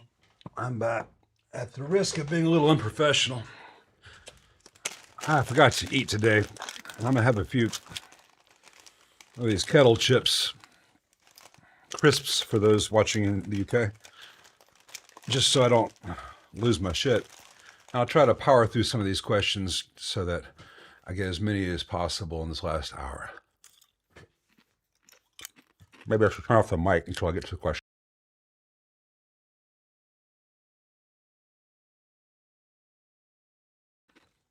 That's a tricky one. A little bit congested mids on a Pro Reverb reissue with a Neo Creamback. I've only tried the Neo Creamback, I think, in a deluxe reverb. I thought it was a real good sounding speaker. I wouldn't say that it was the speakers congested in the mids. As I recall, there was some kind of change to the tone stack on the Pro Reverb reissue. It's not really a reissue, but the new one. And I don't recall what it was, but I've got a video up on it. It may be that just decreasing the mids resistor until you're happy with it. Remember that a Pro Reverb channel has a mids pot, which is a 10K pot. Most people end up putting that somewhere towards the middle, which is in the 1 to 2K range versus the 6.8K range you find in a deluxe reverb. And it's really easy to put a resistor in parallel with what you have. Maybe put a 2.2K in parallel with a 6.8K that's there now, or it might be even larger in stock form. And that would give you a little bit of a scoop. You may just need to play in the speaker a little bit more. But the Neo Creamback is not a muddy, barky speaker. You could just have oh, you have a mids pot in that? It has a mids pot. Oh, it's got a 22K mids pot. That's what they did. Weird. Okay, yeah. All right. Sorry. I've only had one of those on the bench and I forgot the details. So yeah, they put a mids pot in that. I thought they had not. And so they have a 22K instead of a 10K in there. So it's a matter of doc, it hurts when I do this. Don't do that. Don't turn the mids pot up more than you need to. You can turn it almost all the way off and you'll still have mids there. You know, if you don't like the sound above, say 3, don't turn the mids over 3, or change it out for a 10K audio taper pot if you're so inclined, and that gives you a more normal range of control. I don't think it's a speaker though.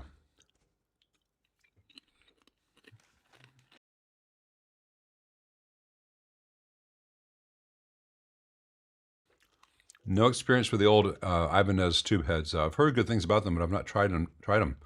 So hopefully it's great. Yeah, Meryl, you have to talk to Dave about that. But yeah, I personally am not going to gig with the Pink Taco, but they're really nice amps, despite the divisive naming.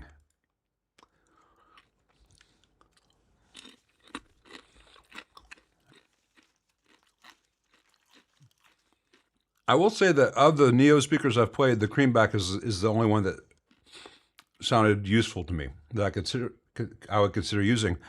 But in all honesty, the Neo Creamback is if anything a little bit brighter than a real Creamback. So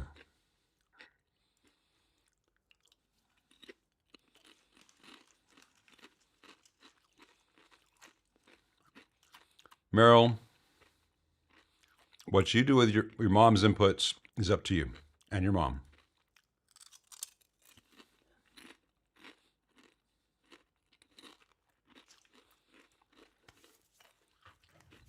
Silk Fat Blues coming from Zagreb, Croatia. Any thoughts on Marshall 18 watt 1974X reissue? Very good amp. Extension cab will give you more volume when you need it. It's a really nice amp, and thank you for joining us. Yeah, you chose wisely.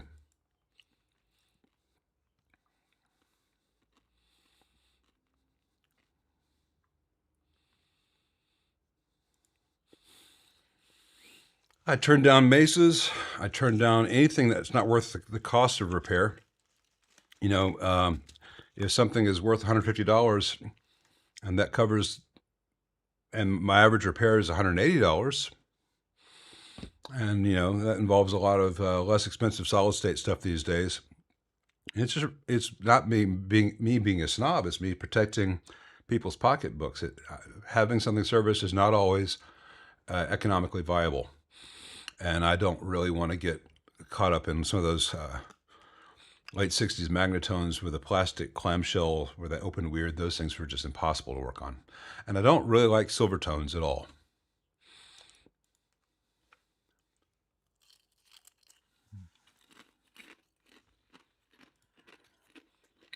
Hey Keith, it's upper 80s and crunchy here. All right, that's enough crisps. I won't be. I don't think I'm gonna get hangry, but so there won't be much more crunching. But it is 86 or 87, I think. But it's humid. Well, the sun has come out. The sun has come out. So after this, I'm gonna do a photo walk. It's all overcast and gray and blob this morning.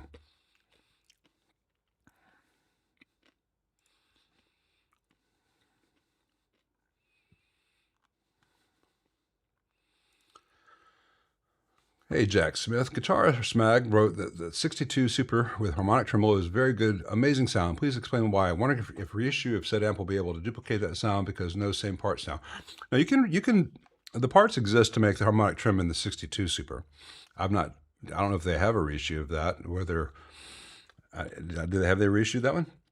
But if so, that one's pretty easy to do. The tricky one is the harmonic tremolo in the Magnatones, which Magnatone has done, but Magnatone uses a varistor for that, and they're the only ones who have that particular varistor. They have it made for them.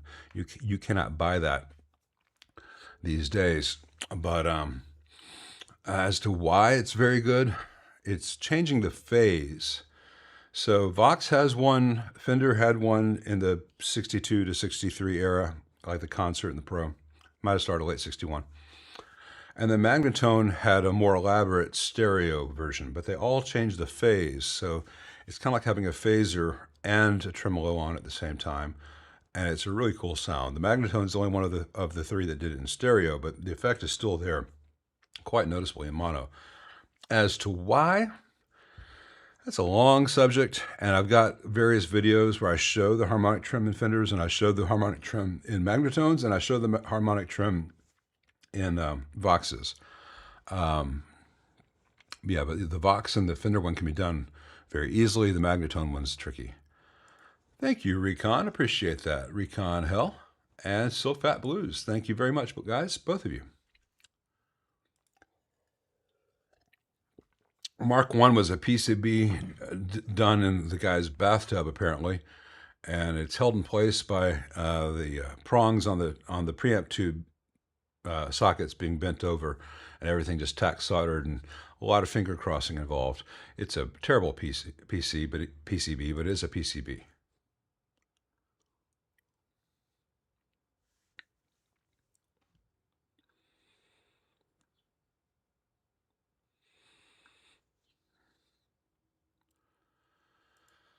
Hey, Jorge. I'm not a big fan of the Vibrolux reverb reissue.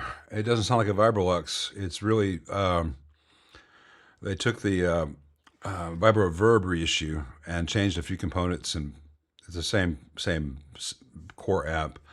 I mean, it can be fine, but I don't find it to be as interesting or as good a reissue as the standard 65 reissue series. And the Vibrolux reverb, it's a shame because it should be one of the best amps out there. It's the real examples are a perfect silver bullet between a deluxe and a super reverb as far as output and all that. But $900 is about the right price for them. So if you get one, it's worth having. I just think they missed the mark by not just reissuing a straight up 65 series Vibrolux reverb the same way they did the deluxe and the super and all that.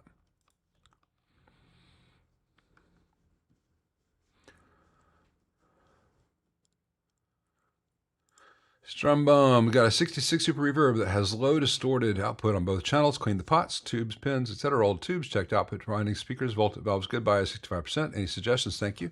Well, it's a hot bias for a Super Reverb, but low distorted on both channels. First of all, I don't know whether you've got old bad electrolytics. And sounds like your output is not operating on both sides, because first sign of class A B amp, which doesn't have either the push or the pull side of the output working, you're going to have a really low distorted output. It doesn't mean that it's the tubes. It could be any component in the output from the phase inverter on. Could worst case scenario be an output transformer. It's really not as common as it seems is suggested on the forums. People always say, "Oh, your amp sounds a little off. Transformer, change the transformer." It's almost never the transformer. I think you need to take it to a tech, but without more specific symptoms and measurements, I can't tell you. I'm sorry.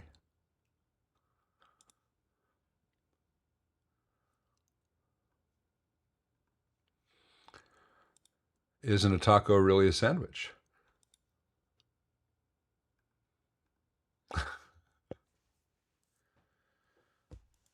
Thank you, time, breathe. I'm sorry, breath, time, breath.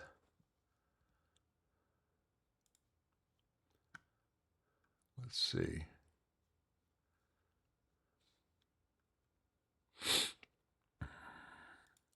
Shane, you are perfectly welcome. I hope I did answer your question. I don't remember saying Shane, so did I miss your question? I don't see a question from Shane. Might have been when the thing was scrolling on me. I try to get to every question in the order they come in. I do.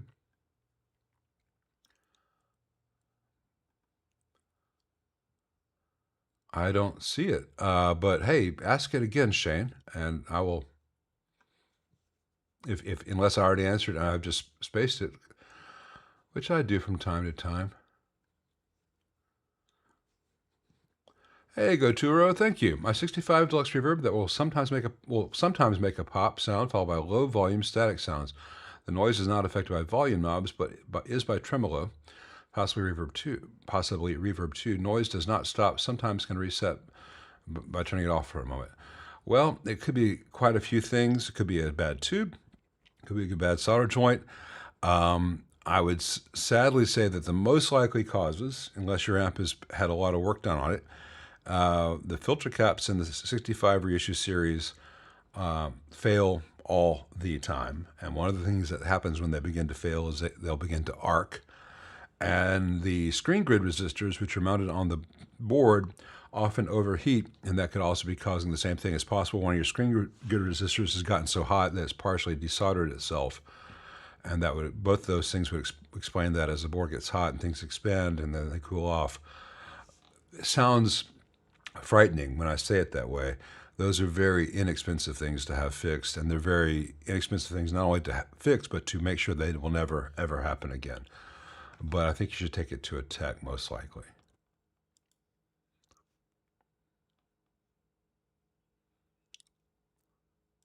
Hey, Michael Smith, on a reissue, it's not going to have the board warping. That happens on the old ones, but not on the reissues.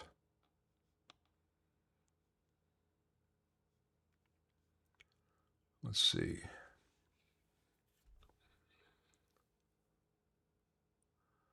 Hey, Douglas Shaw wants to plug his guitar into a line driver and run a split cable from the driver to each input of a Fender Deluxe Reverb reissue. Just want to make sure you won't damage the amp. You won't damage the amp unless you were to drive them like crazy. You probably don't need to do anything other than make sure that once you split the signal, that each amp's level is the same as it was getting when it was just the one guitar going into it. You might have issues with ground loops. There are better options than a line driver today. I would look at the ABY pedals that Radial makes, because then you have control over ground loops, you have control over polarity, and they have a nice, you can get one with a nice buffered split where you don't need to worry about a line driver. A line driver is kind of a 70s solution to the problem, but it worked then, it can work now. It should not damage the amps.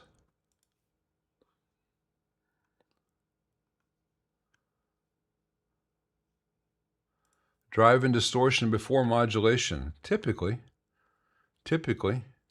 unless you're going for something very unusual. Interesting that someone says, unless you're into shoegaze, in which case uh, sometimes it's cool to put modulation before all the other stuff. I am into shoegaze. I'm into shoegaze, Shakespeare, and Merle Haggard.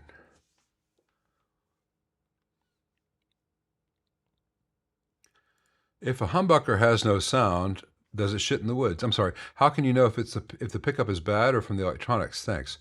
Well, Astroman, one of the things you need to do is measure the output of the pickup. So you would disconnect it from the positive of the pickup from the volume pot where it connects, or the switch, and measure. And typical humbucker is going to measure between 6 and 9K DC resistance. It may measure a little bit hotter. You measure out of circuit, so you disconnect the positive from wherever it's connected to, and then you make sure that your ground. I guess measuring the output of the lead will tell you whether your ground is connected. That'll tell you if the pickup itself is either dead or whether the pickup has an internal break on its wiring, or just where the wire from going to everything else connects to the pickup. Or you could have a bad switch or a bad solder joint somewhere else there. That's where I start. I always start by measuring the pickup because it'll tell you an awful lot. Thanks, man. I appreciate that. Well, I think that the guys who are better than I am don't have time to be on YouTube. Like Brad's been too busy to make videos for the last couple weeks, so apparently he's gotten a leg up on me. Wouldn't surprise me. But it's very kind of you to say. Thank you. Hey, Ethos is planning on changing the normal channel my deluxe reverb build to that of the vibrato channel of a super reverb.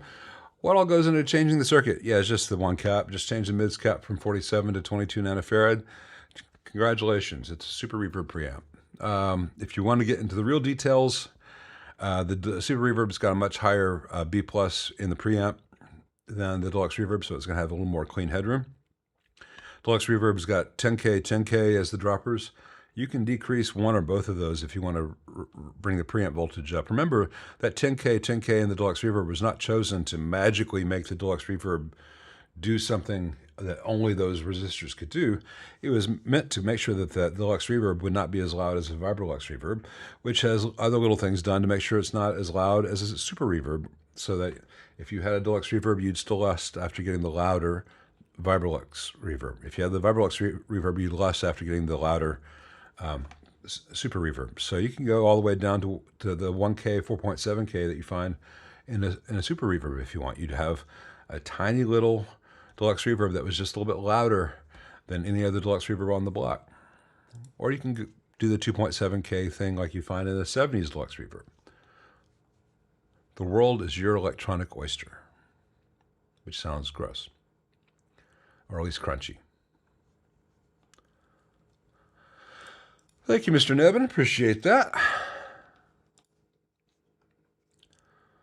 Michael Stevens Anderson will never make fun of me, which is good because that's my job. I make fun of myself all the time.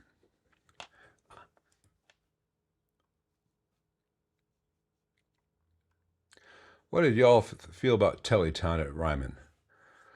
I still haven't gotten around to watching that video. I meant to watch it the other day and had stuff happen. I tend not to watch industry things, but I like Zach so much I was going to watch it. And I still will, just have not yet. So, any thoughts on the Synergy amps? I haven't tried any of the Synergy stuff, but I know several of the guys who are doing the Synergy stuff, and they know what they're doing, so odds are it's fantastic. Hey, Dennis Spears. Yeah, I'll be glad to. I'm sorry you're having any issues with the 68 Super Reverb a few years ago. Yeah, I'll take a look at it. I have to look up your service record, but there can't be that much that could go wrong with it again. But yeah, I'm still down here in Memphis. Get in touch with me. We'll take care of you. Thank you very much. Is the money I sink into new old stock Mullards worth it for my blues breaker? If it makes you feel better, it is. I don't think you're going to hear as much difference as the internet wants you to think, especially those who sell new old stock stuff. Now, your rectifier tube is likely to last longer than a new one, But while a new one's working, it's going to be the same out. It's going to behave exactly the same. So a $22 JJ GZ34 is not going to sound any different than a $200 new old stock Muller GZ34. I don't know that you would have any real consistent, predictable difference between old tubes and new tubes in a JTM45 style amp like a Blues Breaker. But I will tell you, if you pay $300 for a tube, your basic psychology says you will hear and appreciate and love differences there, whether they're real or not. I'm not here to shit on new old stock or to say that current production is always fantastic. Current production is plagued by all kinds of problems. But I have found that the new old stock stuff is so expensive these days. And a lot of the best has already been picked through. So I think people are often overpay for tubes that would have been rejects 15 years ago. Now I'm looking at the market as a whole, including eBay and Reverb and all that. If you get new old stock from an actual tube vendor who actually sorts and tests things. So if I buy some old Brimars from Tube Depot or some old Mullers from the tube store or wherever, and I know that they can test them, I know I'm getting my money's worth. Hey, that's going to be rated for that triode's 105, that triode's 97, and they're low noise, low macrophonics. That's as good as it gets. Or some guy found a lot of old tubes and he's selling them for $100 each, and whether it's any better than a Sovtech is anyone's guess. It's a scary thing to get into. What I honestly tell clients is if you're going to be going to the recording studio and really sensitive microphones are going to be hearing it in a perfect environment and you have some new old stock tubes, that's the time to use them, because if you're going to hear a difference, that's where you'd hear it. If you're taking the amp out to play a bar gig, you might make $40 and the audience won't really care, and the same pothole that could take out $400 worth of new old stock tubes could also just take out $40 worth of current production tubes. Why waste $400 worth of tubes on that gig? So it's not a bad idea to have some current production stuff for everyday gigs. And then if you go in the studio, splurge.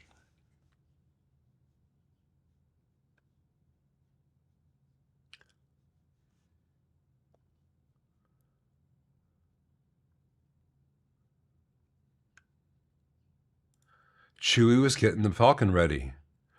Did you not pay attention? Chewie was going to get the Falcon ready.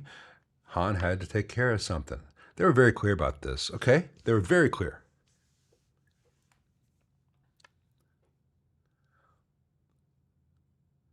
Hey, Martin. I was going to do a trip sometime in April to New York by myself, just for photography, to see a few people and go to the redone Frick.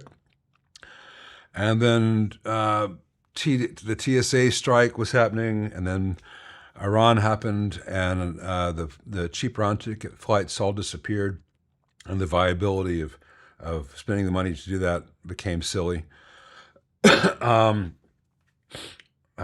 So there goes that. I am going out to Phoenix in late June with my wife to visit her mom and stepdad, which will be great, both to see them and also to go out there in the desert for some photography. We'd already planned that, bought the tickets before the world went higgledy-piggledy.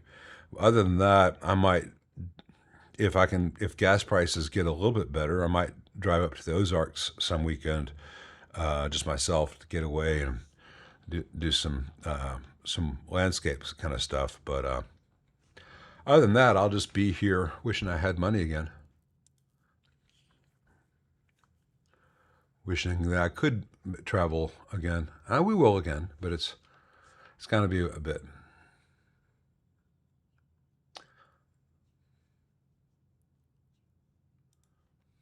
Okay, Mac Flying V. Your guild's got Franz pickups and standard 2 pickup wiring. It loads down and muffles unless I use a buffered pedal or plug into input 2 on my 65 Deluxe Reaper reissue.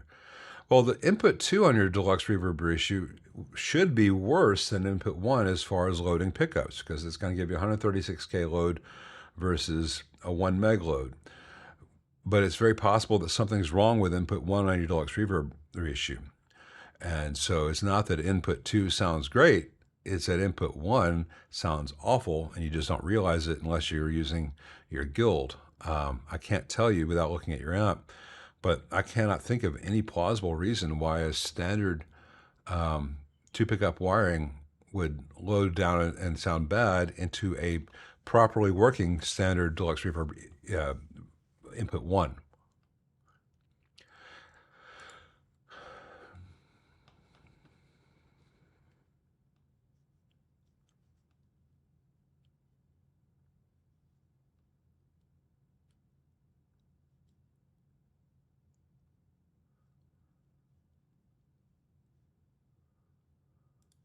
Does the PV Classic 50 with the tube guard built into the chassis have the same problem as the ones without the tube guard, with only the 2 power resistors? Yeah, the inside of the amps are the same. It's not really a problem. It's an oddity. But yeah, there are an awful lot of them out there that work fine with just the 2 power, screen grid resistors, though it was an odd choice.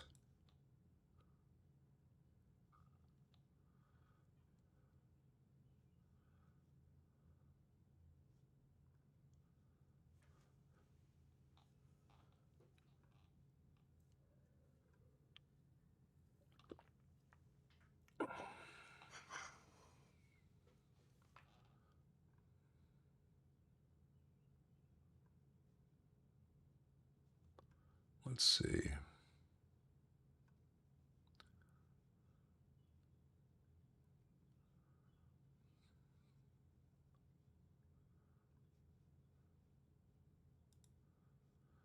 Hey, Jorge.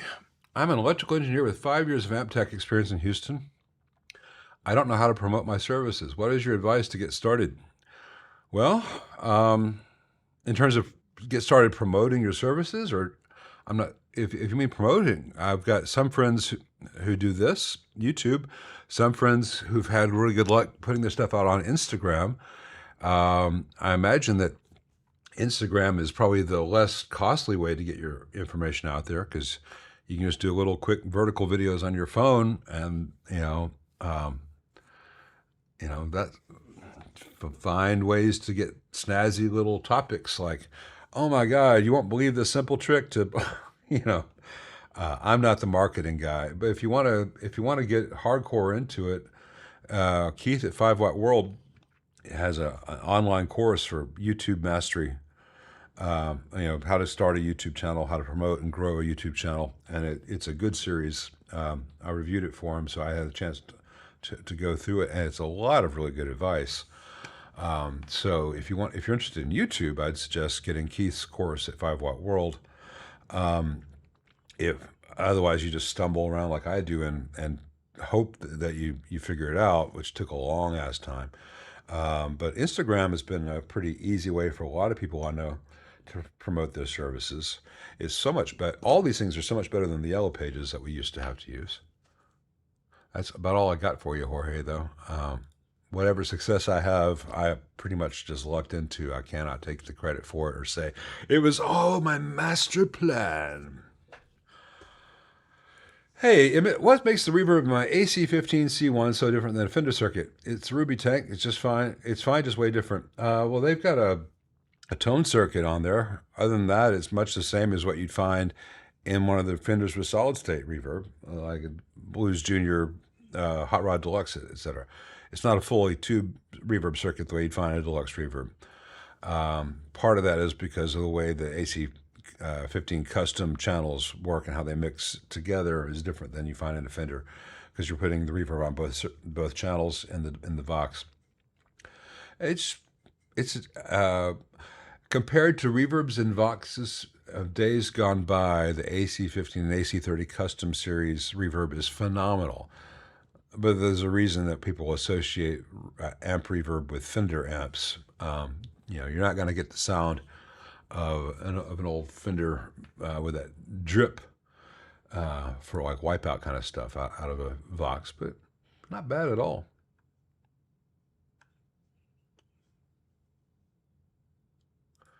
Hey, Klaus Leo 7, working on a Mark II. It's a Mesa. My first and maybe last Mesa. Changed electrolytics, cleaned contacts, and checked for leakage. Getting some buzz on lead stage and reverb no matter what I do. Any tips? Man, welcome to hell. Um,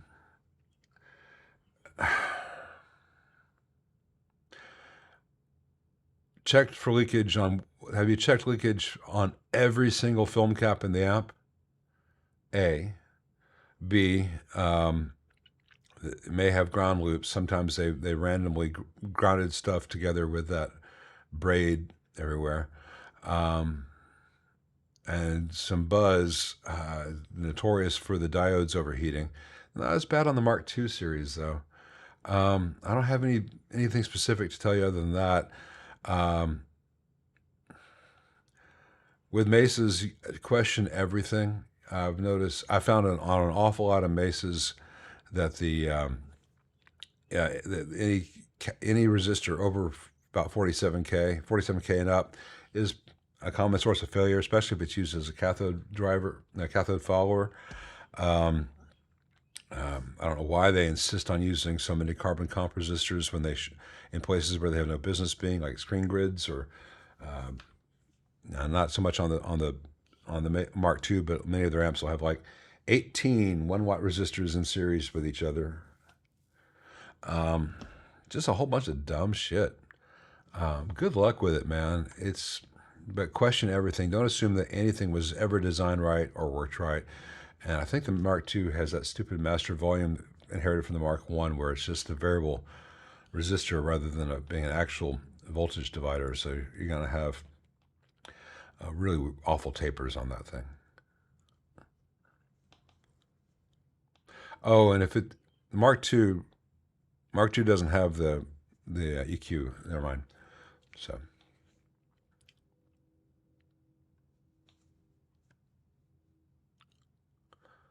Hello again, Dennis. Absolutely, yeah. Call me, text me, email me after the stream. Be glad to. I do take repairs from Missouri all the time. I've got a whole bunch here from Joplin right now.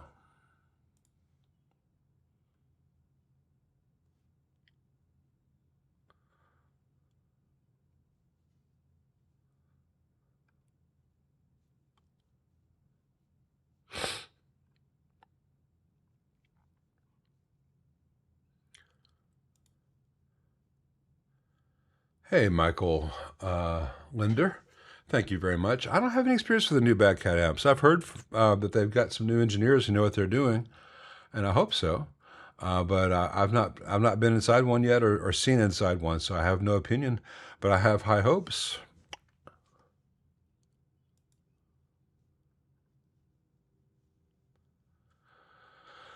On a 65 Super Reverb, getting sound on the vibrato channel with V4 removed. Is this okay? Normal? Well, with V4 removed, you should not be hearing any real signal, but you'll be hearing some just from bleed, especially if you have Russian tubes in V2 and V1 and V2, because trust me, Russian tubes and Fenders do odd things that they're not supposed to do. Electroharmonics, Sovtech, tongue saw, doesn't matter. There's a good reason I keep JJs around and some old RCAs around for test purposes. But a little bit could just be bleed because may not have a shielded cable somewhere. If it's especially on an actual 65 versus a 65 reissue. Any preferred 12-string guitar? Yeah, I like Ricks. If I'm gonna mess around with having a 12-string, I like the Rick. But man, I sure wish it'd be easier to change the sequence so that having the octave string first is tricky. I have to relearn how to play really lightly, or I'll just Hulk smash right through the octave strings. But most 12-string guitars aren't worth the effort to tune them. But Rick's, eventually, there's a payoff. What are my feelings on the Fender Pro Sonic? I don't really have feelings for the Fender Pro Sonic. When we dated for a while, and we just didn't have a lot in common.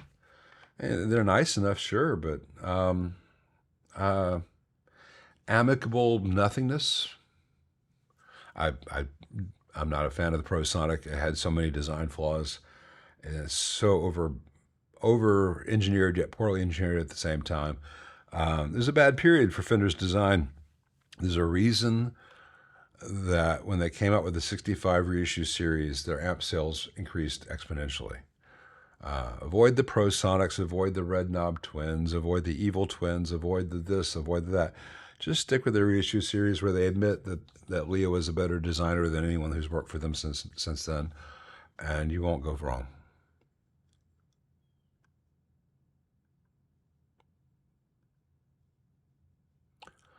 Hey, Brad's had some Spawn amps. I've not had any, and I know that I think he said they're pretty good. If you don't mind getting Bible verses written at random places inside the amps, that they were pretty good amps. I've not tried one. Sorry.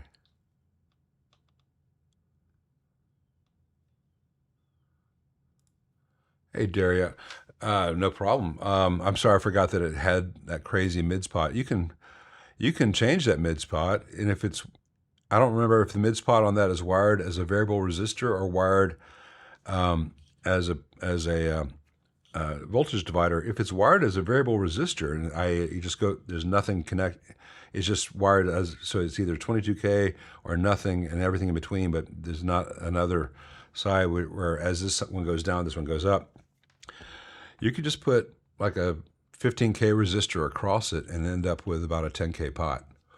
And have, or you can go lower. You could put in like a 6.8K resistor, and then it would go from like 1K to 5K, and you'd have from 0K to 5K, you'd have a much better range of control for very little money, unless you can't afford one resistor, in which case you couldn't afford the electricity to watch this. So.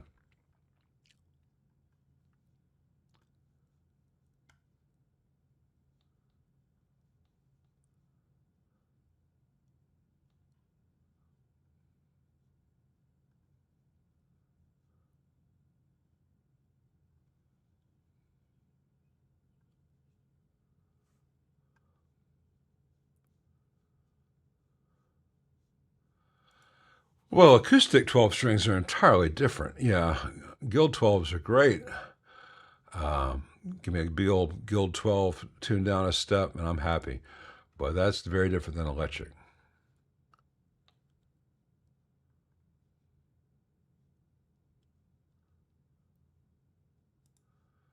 My voltmeter always reads 0 whether a pickup is good or not. Could this be the battery? Well, it could be the battery. It could be that you have an older meter where you've got to set the range, and it's set to read like over 20 ohms, and anything below 20 ohms is going to read as connected.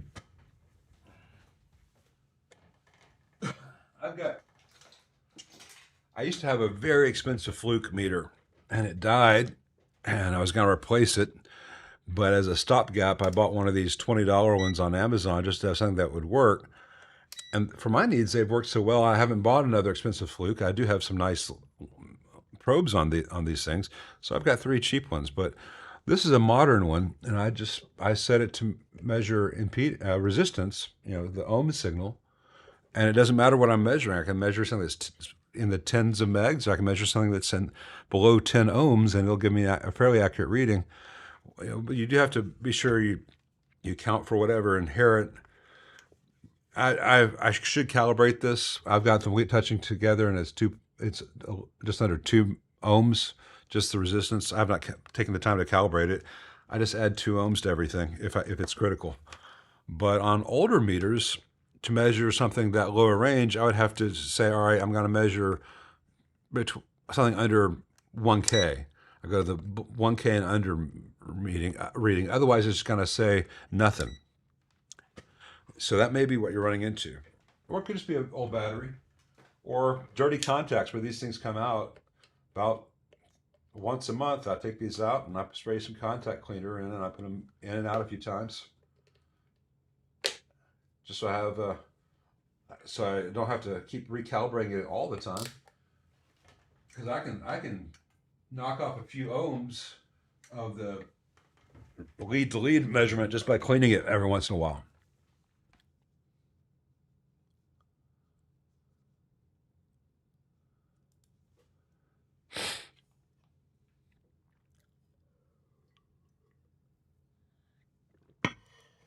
Oh, don't worry about it. We'll all deal. I'm not trying to be like, oh, you got to learn this, be here. We're all figuring it out. As long as you have the right attitude, everyone's got the right attitude, and all our intentions are good. We're going to be fine together. But I mean, I don't want you to feel like there's police. I mean, Brad is trying to help me out because if your question happens more than once, especially when it happens like 4 or 5 times, dude, and I see it, I'm like, I already saw that. Did it scroll back on me again? Because if then I'm like, where am I in the stream? It takes me out. It's fun, man. Simon Pegg needs to kick Jar Jar's ass, and then we'll all meet up at the Winchester. Sorted.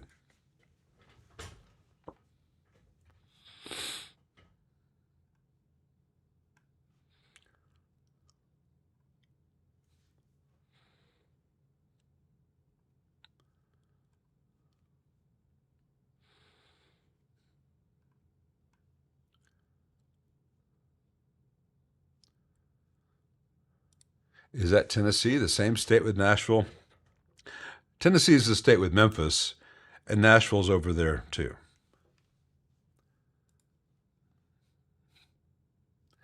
How much is shipping a 20-pound amp from Michigan to Memphis and back?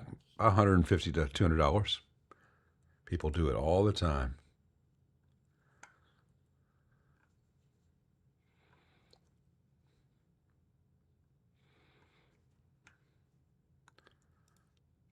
I was born on one of those.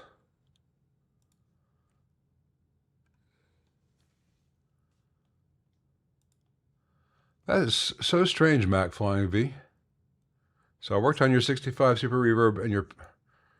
Okay, I don't know who you are now. All right. Next time you come to town, man, bring that guild. I want to look and see what's going on with that. 'Cause that makes no kind of sense that a pickup would have loading into input 1 of a Fender, but not loading into input 2 of a Fender. That makes no sense whatsoever.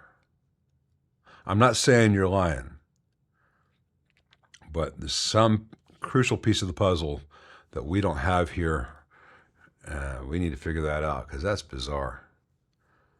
Hey, Jay Krause, thank you very much. It's very kind of you. Would like to move the bias trim pot on a JTM45 kit so I can bias new tubes without taking the chassis completely out. Any advice on wire or pot placements to avoid noise?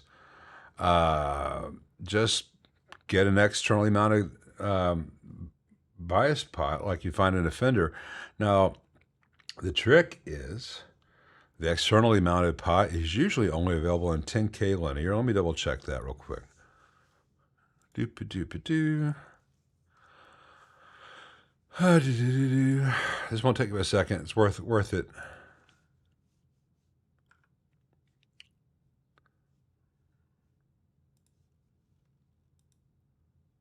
Yeah, the bias version is just 10K. And most Marshalls, including your JTM45, use a 20 or 22K trim pot. So what you would do typically is you would put one of the pots, like I just sent you a link to put a link in the chat for the 10K pot, make it externally accessible. That's 10K, and you put 5K in series on either side of it.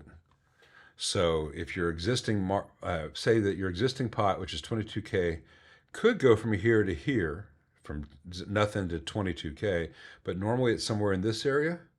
Well, that area is the 10K. So you'd have the 10K pot, and then you have 5K resistors, so two 4.7K resistors on either side. And you just kind of nudge the values until, hey, okay, now I have the range I want with this. And everything's mounted inside. You don't have to deal with any crazy cables. And, you don't need to shield the wire for the bias or anything. That's the way to do it. So from the outside, you've got control over the range that you need, even though it's a 10K pot versus a 22K. You would just need to change the circuit very moderately.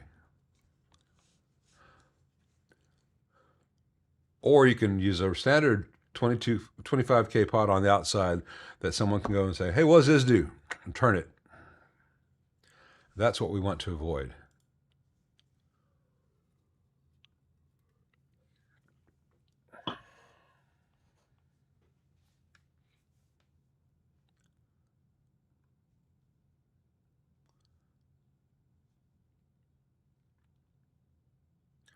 Man, Klaus, if I had a silver bullet for your Mesa, I'd give it to you. Except I'd probably be using it myself. Also try garlic. Lots and lots of garlic.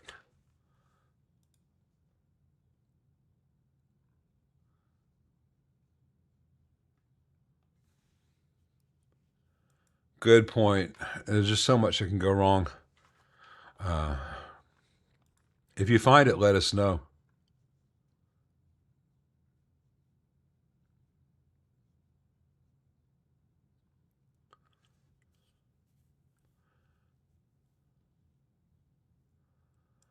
Hey, Nevin, I've only worked on. I'm not. I've never worked on the AC-20. I said the whatever they're called, the Princeton version. I don't remember what that model was called.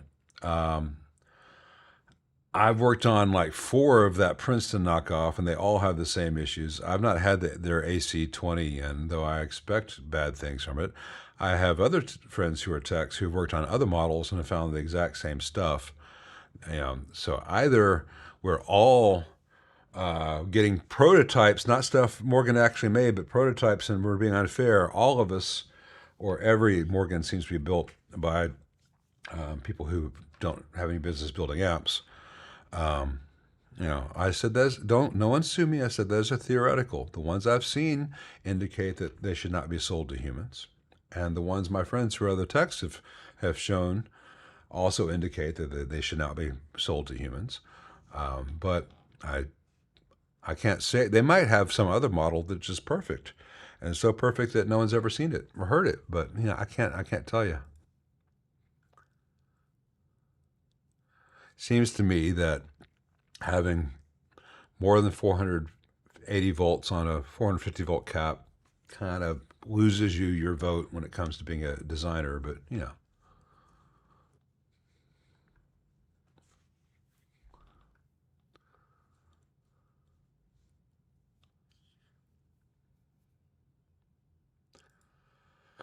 hey, Richard, there's a bunch of stuff out there. It depends on how much money you want to throw at it. Classically, you would get 2 amps for that. But Friedman and Sir and some other companies have options. Um, and I've not tried every amp on the market, so there may be something fantastic I'm just unfamiliar with. But in general, amps that try to do everything well end up doing everything okay. Amps that do one or two things or one thing very, very well usually are the better choice. So the classic thing to do is to say, here's my Fender rig, and here's a Marshall in between them, and AB. Do the Eric Johnson, Stevie Ray kind of approach. But the Friedman, not the Friedman, the big Sir 100-watt PT100, fantastic Fendery cleans and really good high gain modern sounds. It won't do the 68 plexi kind of thing, but it does stuff that gets you will make most people smile. They're very different amps. I've heard it's great, the PRS HRDX20, but I've not played one, I've not heard one, I've not seen inside one, so I have no opinion. I hope it lasts forever and does everything you've ever needed it to do. I mean that. I hope that every amp that people buy is great. And I have no reason to think that model is not. The Custom C and Custom H that PRS put out were garbage. The Archon is horrible. They've had a few other import amps that aren't very good, but the HRDX looks like it's a good amp. I've only seen a picture, but I've not been inside one myself.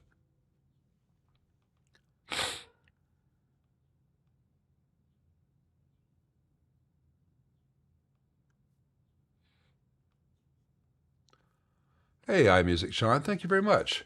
On a 5F6A, on a 5F6A Bassman, what would be the effect of changing the cathode resistor on the cathode follower to 82K?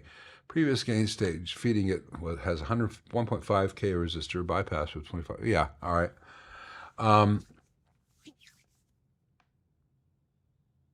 Well, you're gonna decrease the gain. But I'm trying to remember. Sorry, trying to get the circuit in my head. It's 100K stock. You have a little less gain if you change it to 82K. You may or may not like the sound. I mean, mathematically, a bunch of stuff changes. As far as the sound changes, it's a little bit different. My question is, why did you choose 82K as a value to change it to? If you look at this very similar Vox version of the circuit, they use 56K versus 100K, maybe just to be different. There is no magic number. You could use 120K, you could use 47K, you could use anything in between, whatever you like the sound of. And it's almost faster just to try a few things and see if anything sticks out to you as sounding better than the rest than to do all the math and modeling. But yeah, 82K will have a little less output swing compared to 100K. Not a lot.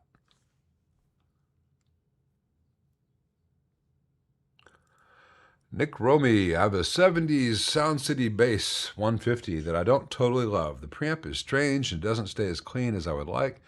I'm considering converting it to high watt DR201. Well, I'll tell you, it may not be the thing that you need to change other than it. The Sound City stuff has got so many caps, so many electrolytic caps. It takes a long time to change them all out.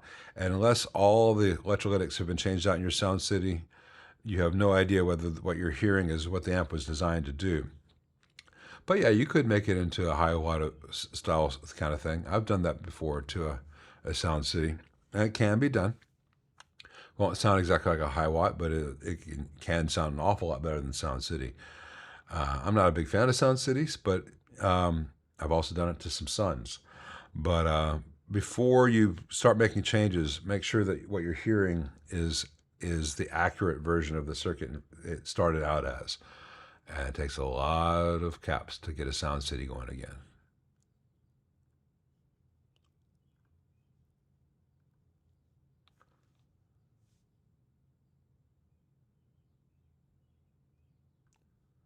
Yay! Patrick Richards says, a few weeks ago I inquired about who might rewind an output transformer from a brown-faced showman. You guys recommended Sour Sound. Thank you for the guidance. Brian is great. Glad to hear that on multiple levels.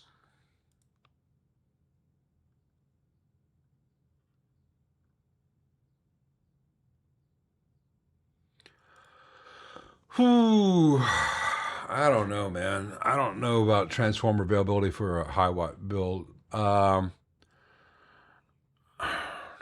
to remember. The Sound City chassis are usually better than the Sun chassis in terms of holding up to the weight of larger transformers.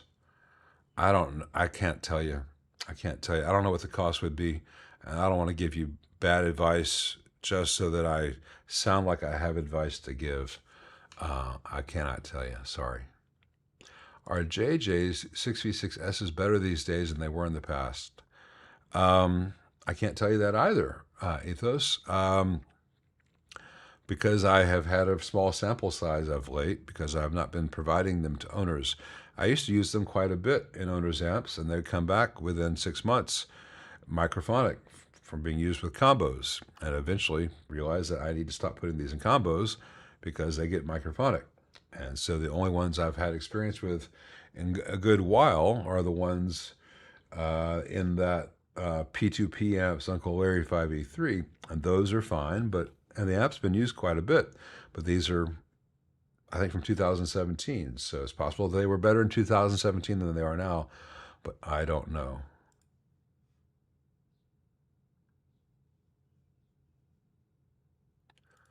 I heard Derek Truck say on a podcast with Corey Wong that super reverbs feel more immediate. He speculated due to their 2 ohm output. How might output impedance affect amp tone or feel? More immediate than what, though? I don't think it has anything to do with the output transformer. More immediate than a twin, more immediate than a deluxe reverb, more immediate than a Marshall. Now, Derek is a phenomenal player with great ears. I think it's probably hearing a difference in the speakers he's using, because a 10-inch speaker does not have as much excursion as a 12-inch speaker, and has less mass. So maybe he's hearing the speaker he's hearing something real, and he's ascribing it to the entire amp, but it could just be the speaker. And because 4 of those speakers is a 2 ohm load. He's only going to experience that typically with a super reverb, unless he hooked up 2 super reverb cabinets to a twin, for example, in series. You know, a 2 ohm load is very specific. So I think he may be ascribing benefits to the 2 ohm output that's really just due to those speakers. But I don't want to speak for Derek. I'd love to speak with Derek sometime. He's an amazing creative player. But that's not how secondary windings work as far as impedance goes.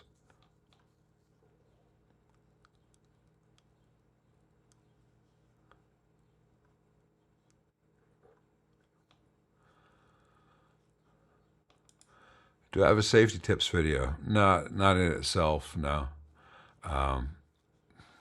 Maybe I should, but that kind of stuff bores me. I do have to, I mean, I talk about the stuff that matters. As, you know, it's like, hey, don't stick your fingers here. Hey, measure and make sure that there's not any voltage waiting to kill you there. And oh, here's how electrical mains should be wired. But I don't have one video with it all in there together. Well, the Morgans that I've had and that were all horrible were all built by BAD. BAD just builds whatever they're told to build. But I don't know. I've not had the MVP 66. Maybe he lucked into a good design on that one. Maybe he copied the right design on that one.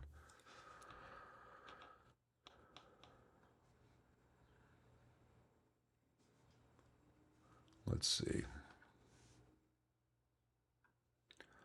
Well, that's why I'm here most of the time. Sometimes I talk about other stuff, but mostly I'm here to talk about amps. But now, because I have finished the 3rd hour, for those few of you who care, I do have some film results. First film photos I took in 27 years.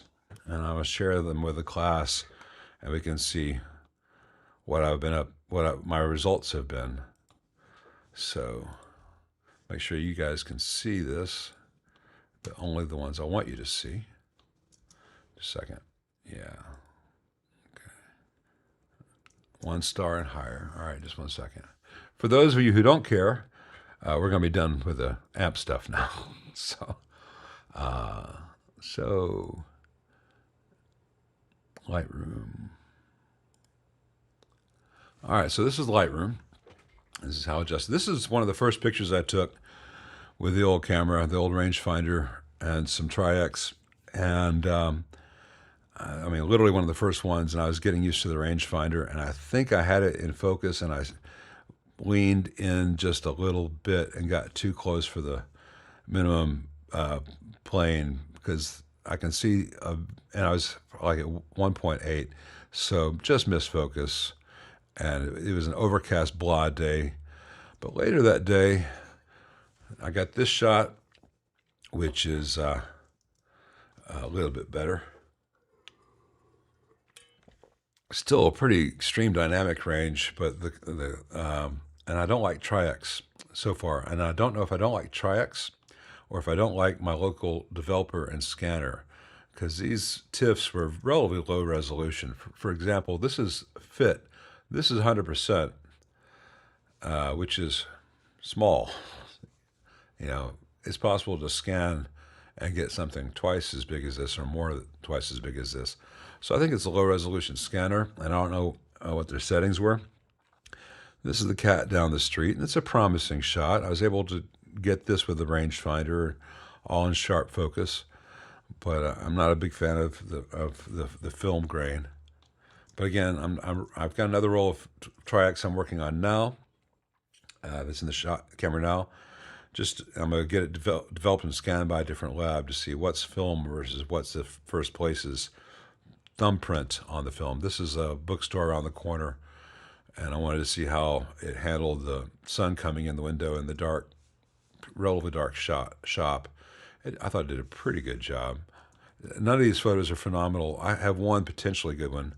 This is also in the bookstore, and that typewriter on the right was where I had the focus, and in the rangefinder, it was in focus. It was in the composition, but because I was so close to it, it was not really in the composition. So adjustments to rangefinders and how the parallax works when you're close to it. Again, this was an outdoor shot, very bright sunny day, and I thought I had the bottoms of the bicycles in the shot, and I must have been looking at the wrong frame lines. It's not a great photo, but the issues with it are more me.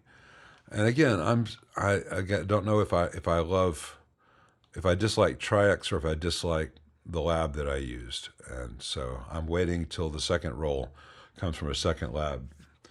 But the dynamic range seems compressed to me. Like it looks like about 5 stops of dynamic range, and I'm used to like 15 stops. I'll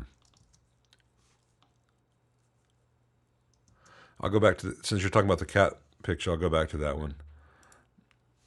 And if I zoom in, that's 200%, which should be much larger than that. Yeah, I mean, the camera is promising. The closest focus you can do with this camera is 1 meter. And that's probably 1.5 meters away there. She's a small kitty cat. But given what I'm able to get with the digital camera, I've been spoiled. But that's part of the process. It's not that I'm trying. It was a typewriter. But I think you might be behind in the stream, Michael. Make sure you got click the live button. This is a neighbor's porch. Again, I wanted to see if I exposed for the shadows and then brought everything down, whether I'd have all the highlights and I'd have the details in that corner and the shadow, which I do. So technically it's almost good, but I just slightly missed focus, or rather I had the focus a little bit, I'm still transitioning to full frame. And so I had two shallow depths of field on a lot of these pictures. This is one where I realized that the statue that's in focus behind the fence rail was only visible to the rangefinder, was not visible to the lens. So again, I'm just learning how the camera works. This is because of that, this is a useless photo. But I started to get better. Here's some magnolias, and again, I was too close. I thought I was a meter away. I was just shy of a meter away. But then I started to get the hang of it. Now here's the first one that I actually want to look at again. These are 2 Dodge Darts that a neighbor owns on the next block, and they're parked front to back, and one's in really good shape and the other one's not. And the light was such that this was a good way to test the light and the shadow. And I love the way the film handles the gradations of white on the car that's in the garage, and the bright chrome versus the black wheel wells. And again, I think the developer and scanning was not very good. I will not be using them again, but the composition and focus on this one and exposure on this one came out. Similarly, the hosses in our side yard, I was beginning to get the hang of how close I could get, and how to predict the depth of field, because I know what depth of field, I know what aperture correlates to what depth of field on my Fuji, which is APS-C, and so I've been having to go about 2 aperture stops more closed down to have a predictable depth of field, and you can see it on this shot, and on this one with our oak leaf hydrangeas, and again to catch the white blossoms that were in the sun, and the leaves and the shadows of the leaves, and none of the shadows go to black. Nothing gets lost. I just don't think it's a very good scan. And this is the house next door's water meter. Again, this was just a test of high dynamic range and the really bright sun and the shadows and focusing. I'm getting there. It's a good lens. All bad things here are either user error, like this one here where I was too close to the lower pendulum to get it really in focus. Though you can see some of the Japanese maple leaves to the top left were actually at the focal plane. I just should not have been this shallow. It's not. It was a technical test of a photo. It wasn't a good photo. This it was really visibly, really interesting in color. Fell apart in black and white, and I'm learning to see in black and white. Here, for instance, I thought it was going to be darker darks to go with the lighter lights, and some of it is just the grain. I don't think I'm going to end up using a lot of Tri-X going forward unless I unlock some magic secret setting. I don't like the look of push Tri-X. This is this would look better in color. It was also a cloudy, overcast day. So this is the success sign. Used to be the success sign, but something happened along the way, and I just missed the composition. Again, getting used to the rangefinder thing.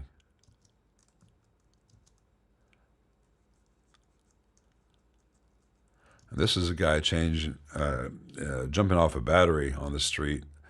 And I said, hey, I'm testing this new old camera. Do you mind if I take a shot? Because I wanted to see how this the sun, the fall off, the roll off from highlights to shadows worked on his skin, and he was cool with it. And again, the rangefinder composition I'm still working on. I thought I was looking a little bit more to the left. He was going to be more in the right third, but I got the focus, and his skin tone looks fantastic. It's not something I don't think it's a very good photograph, let alone a very good portrait, but it has promise. Again, this is the Wonder Bread sign downtown, and I was too far away, but I was intentionally taking it from far away to see what kind of detail I could get, and all the detail is undone either by Tri-X or by the exposure and scanning. So I keep trying. I have used the same lens on my digital camera, and everything is sharp for this 1960 lens. So I think Tri-X is not going to be my friend, or maybe it's time to let film go. But I want to play around with it some more. This is a red door. I wanted to see what it looked like if it just devolved into texture. This is at Top's Barbecue over on Union. And I really like the way the metal cans inside the doorway look, and how it, this was mostly a test for a very bright outside, very dark inside. Yeah, I'm not doing any, Diego, I'm not doing, or Alan, I should say, I'm not doing any real dodging and burning on these, because these are just tests. And I know I could nudge these better, but I get, so far, I get better results as is from the digital. But I do like, let me go to 200%.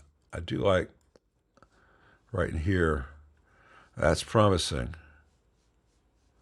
It's not quite as sharp as I think. I think the lens is sharp, and I think the film's letting it down. We're almost done with these first ones.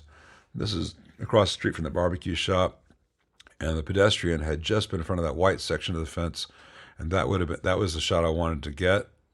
And of course, a car drove by right as I was taking that shot. So all I've got is the pedestrian right in front of the dark section of the fence. But it's really about the architecture. And worryingly, there seems to be maybe sign of a shutter drag here. This was at 1,000. So let me do this. Maybe you can see it more. Yeah, right in here. Might be a little bit of shutter drag at 1/1000th speed. Next time I change film, I can open it up and adjust the tension for that. But that can wait. This is right across the street from Tube Depot, where they happen to have a fire truck up on these poles, and it's not a very good composition, and the sky was boring. And whatever detail the lens caught is undone by the Tri-X as far as I can tell, but it may be the scan. And this is one other, just testing really bright things and really dark things, and it works. It was worth it for me to get some other film and start a process of being more deliberate, and I'm going to try a different developer. But just to prove that I'm not a horrible photographer, I also have this thing from the same day that I got that film back. This is my neighbor Kensha. And this was as the sun was just at the right level. And this is the manual Voigtländer 27 mil, so 40 mil on the Fuji. And I mean, this is just sharp as can be. This is all manual control on the camera. You know, and I know that this is better fidelity than you get from film. And I know film will always have some trade-offs. And I may choose eventually not to use film, but I want to have the skill set to be able to use film. And if any of you guys use Lightroom, you can see I've barely done anything to this. I brought the blacks down a little bit. I brought the clarity down a slight bit. I slightly increased the vibrance. I gave it the most subtle of all S curves. And I did do a mask on the sky, which I don't think is cheating. I think it's like dodging and burning. That's without it. You know, just to give a little more depth to the impact. But you know, and this is that's fit. Here's 100%. You know, so it's so much larger and much higher fidelity than I get from. And I shot this at 1600. So if you really go in here, it may not be apparent on the stream, but when we go into like 300%, it has digital noise, which looks like really fine film grain. This is at 1600 ISO. So I didn't do any of the AI denoise stuff. That's my neighbor. She was out planting some marigolds, and Nikki and I started talking to her. She's a professor, and Nikki's a professor. Kensha does chemistry, and she just looks so fantastic with that hat and that yellow T-shirt and that light, and she was also wearing these. So I got some pictures. Michael, please don't ask questions like that. That's weird. That's a weird question to ask. And I think you might still be like 15 to 20 minutes behind the stream. Anyway, that's Kensha. She's cool. And, you know, as far as portraits of one's neighbor goes, I'm very, very pleased with that. Though you can't see it for some reason. There it is. Anyway, it has a nice depth to it. I mean, but just for the point, let me call up some digital black and whites I have. All right, these are all digital. These are black and whites I took using the old lens. Let me show you actually one fun thing. Was it 3 weeks ago we did a stream where I talked about I showed photos. The very next day I went out and I got some pictures. This is a combination of black and white and color, and I want to show you the better ones of these. This is fun. This is right after we did the last one. So this is me emulating tracks in the digital. No, it's just a weird way to ask if I have a woman. Yes, and she's in the basement. I need to slide some pancakes under the door. Anyway, so this is me emulating Tri-X, but having control over everything with digital. And maybe that's one of the reasons I want to use. That's one of the reasons I want to do the film. So I really, if I want to emulate film, I know exactly what I'm emulating as opposed to remembering it from 27 years ago. And, this has so much more impact. And you can also see, for those of you who do Lightroom, I barely touched this. I gave it a little bit of a curve to bring those clouds out, and I gave it some grain, which is a pretty wild grain. I can turn the grain off. Well, you won't see it out there, but anyway, next across the street from that was this car, and this is kind of an ectochrome look I did.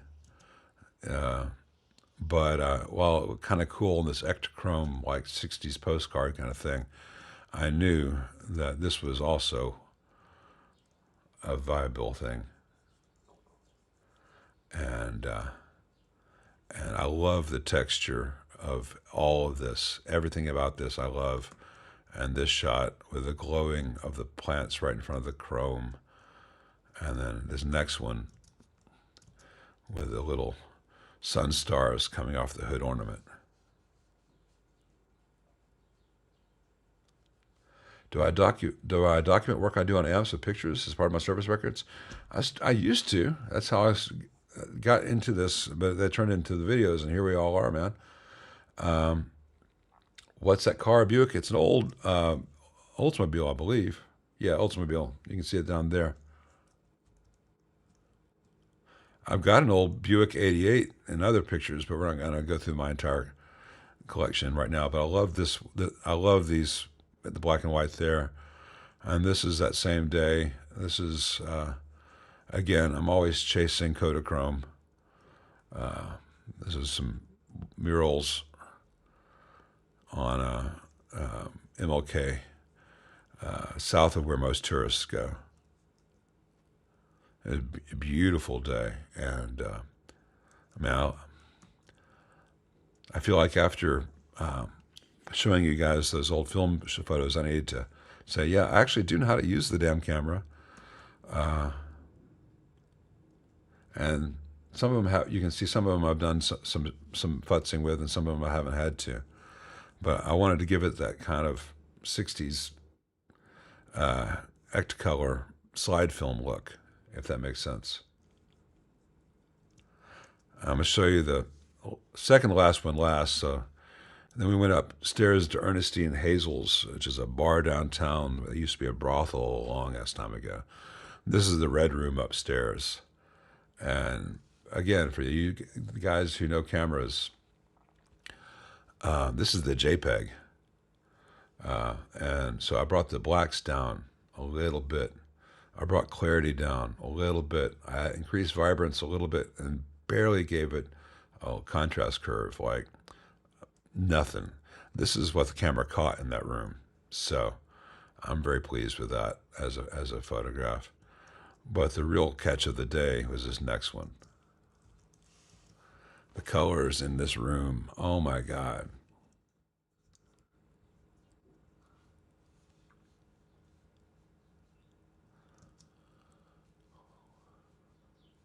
And again, as far as how things get manipulated in Lightroom, very little done. If I show you what this, this is the JPEG, not even the RAW, because I have the RAW, but this is the JPEG. Here's what it came in as. Yeah, this is, all right, so this is what it came in out of the camera as, which is not bad at all. And here's what my changes. Real subtle.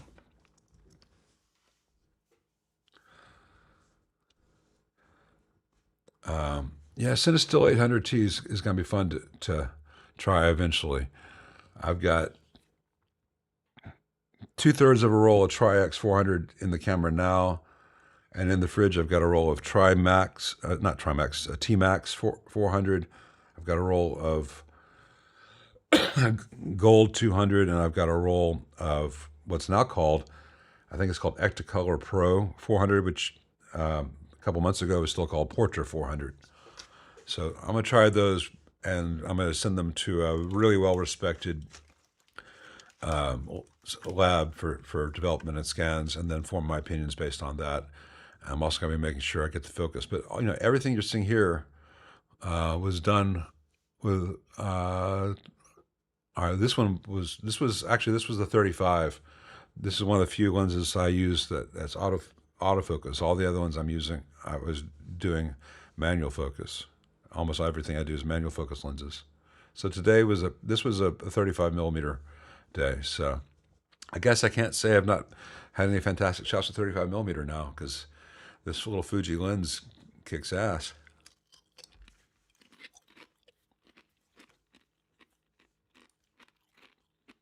Anyway, let me go back.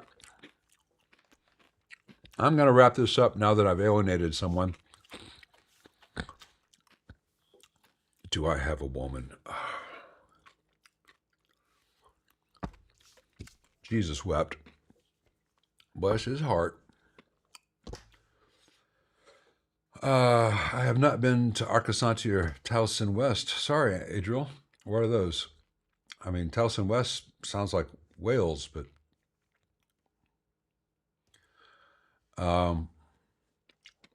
anyway, so I think I'm gonna go check on the labs in the backyard, make sure they haven't knocked over their water and stuff. Then I'm gonna go out and try to shoot some more of that roll of Tri-X and see where we're at, and because I've got to get better results. I mean, if I can get this and this and this, I should be able to get. Well, you can't see it now, but anyway. So this stuff with the old Oldsmobile, black and white, I should be able to approximate that with film, right? We'll see. Anyway, remember to push these buttons, though those a few of you who are left here probably already did all that stuff.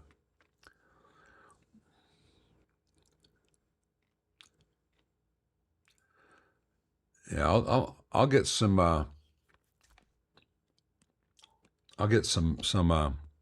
Ilford HP.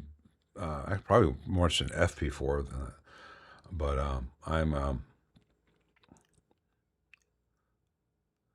and Adriel says headed to Phoenix. I highly recommend going and bringing what? I assume that I'll at least be bringing the digital and probably 2 or 3 lenses, but I might, if I can negotiate getting the film through airport security without it getting all clouded and partially exposed, I may do that. I only have the one lab, Richard, but my mom's lab is here at the same time, and they've been out back this whole time. I'm gonna go check on them before I go for a walk, make sure that the mom's lab is an idiot and probably knocked over the water bowl 5 minutes after I put him out there. All right, thank you guys. Yeah. Oh, I'm not scared of ISO 125. I do almost everything outside, as you can tell. Though, man, the modern digital will spoil you. Anyway, I'll see you guys next time. Bye.